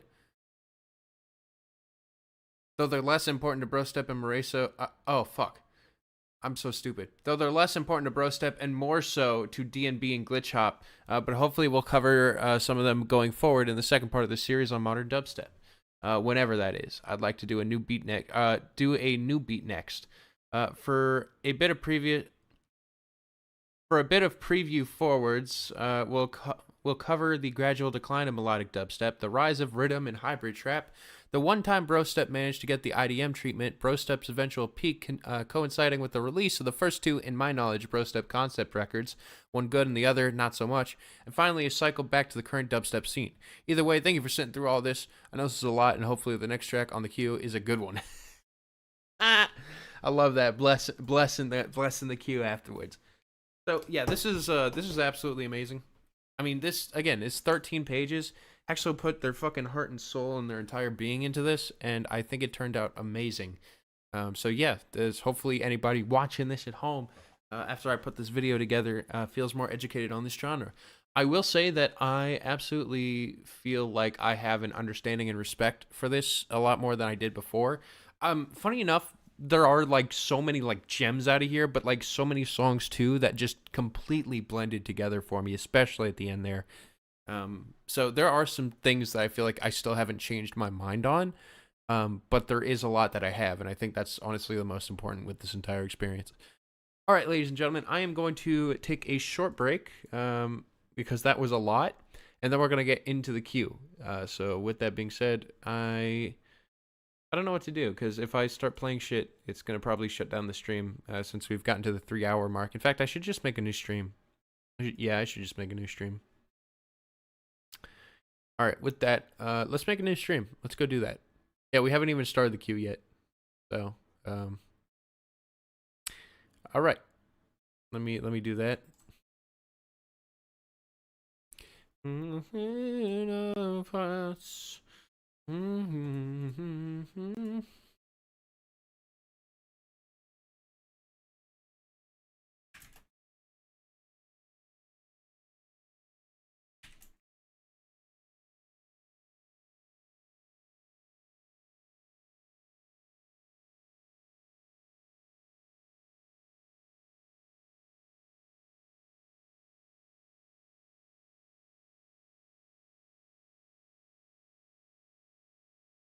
All right, I'm linking this new one. I'm titling it just 3-hour Onision album soon.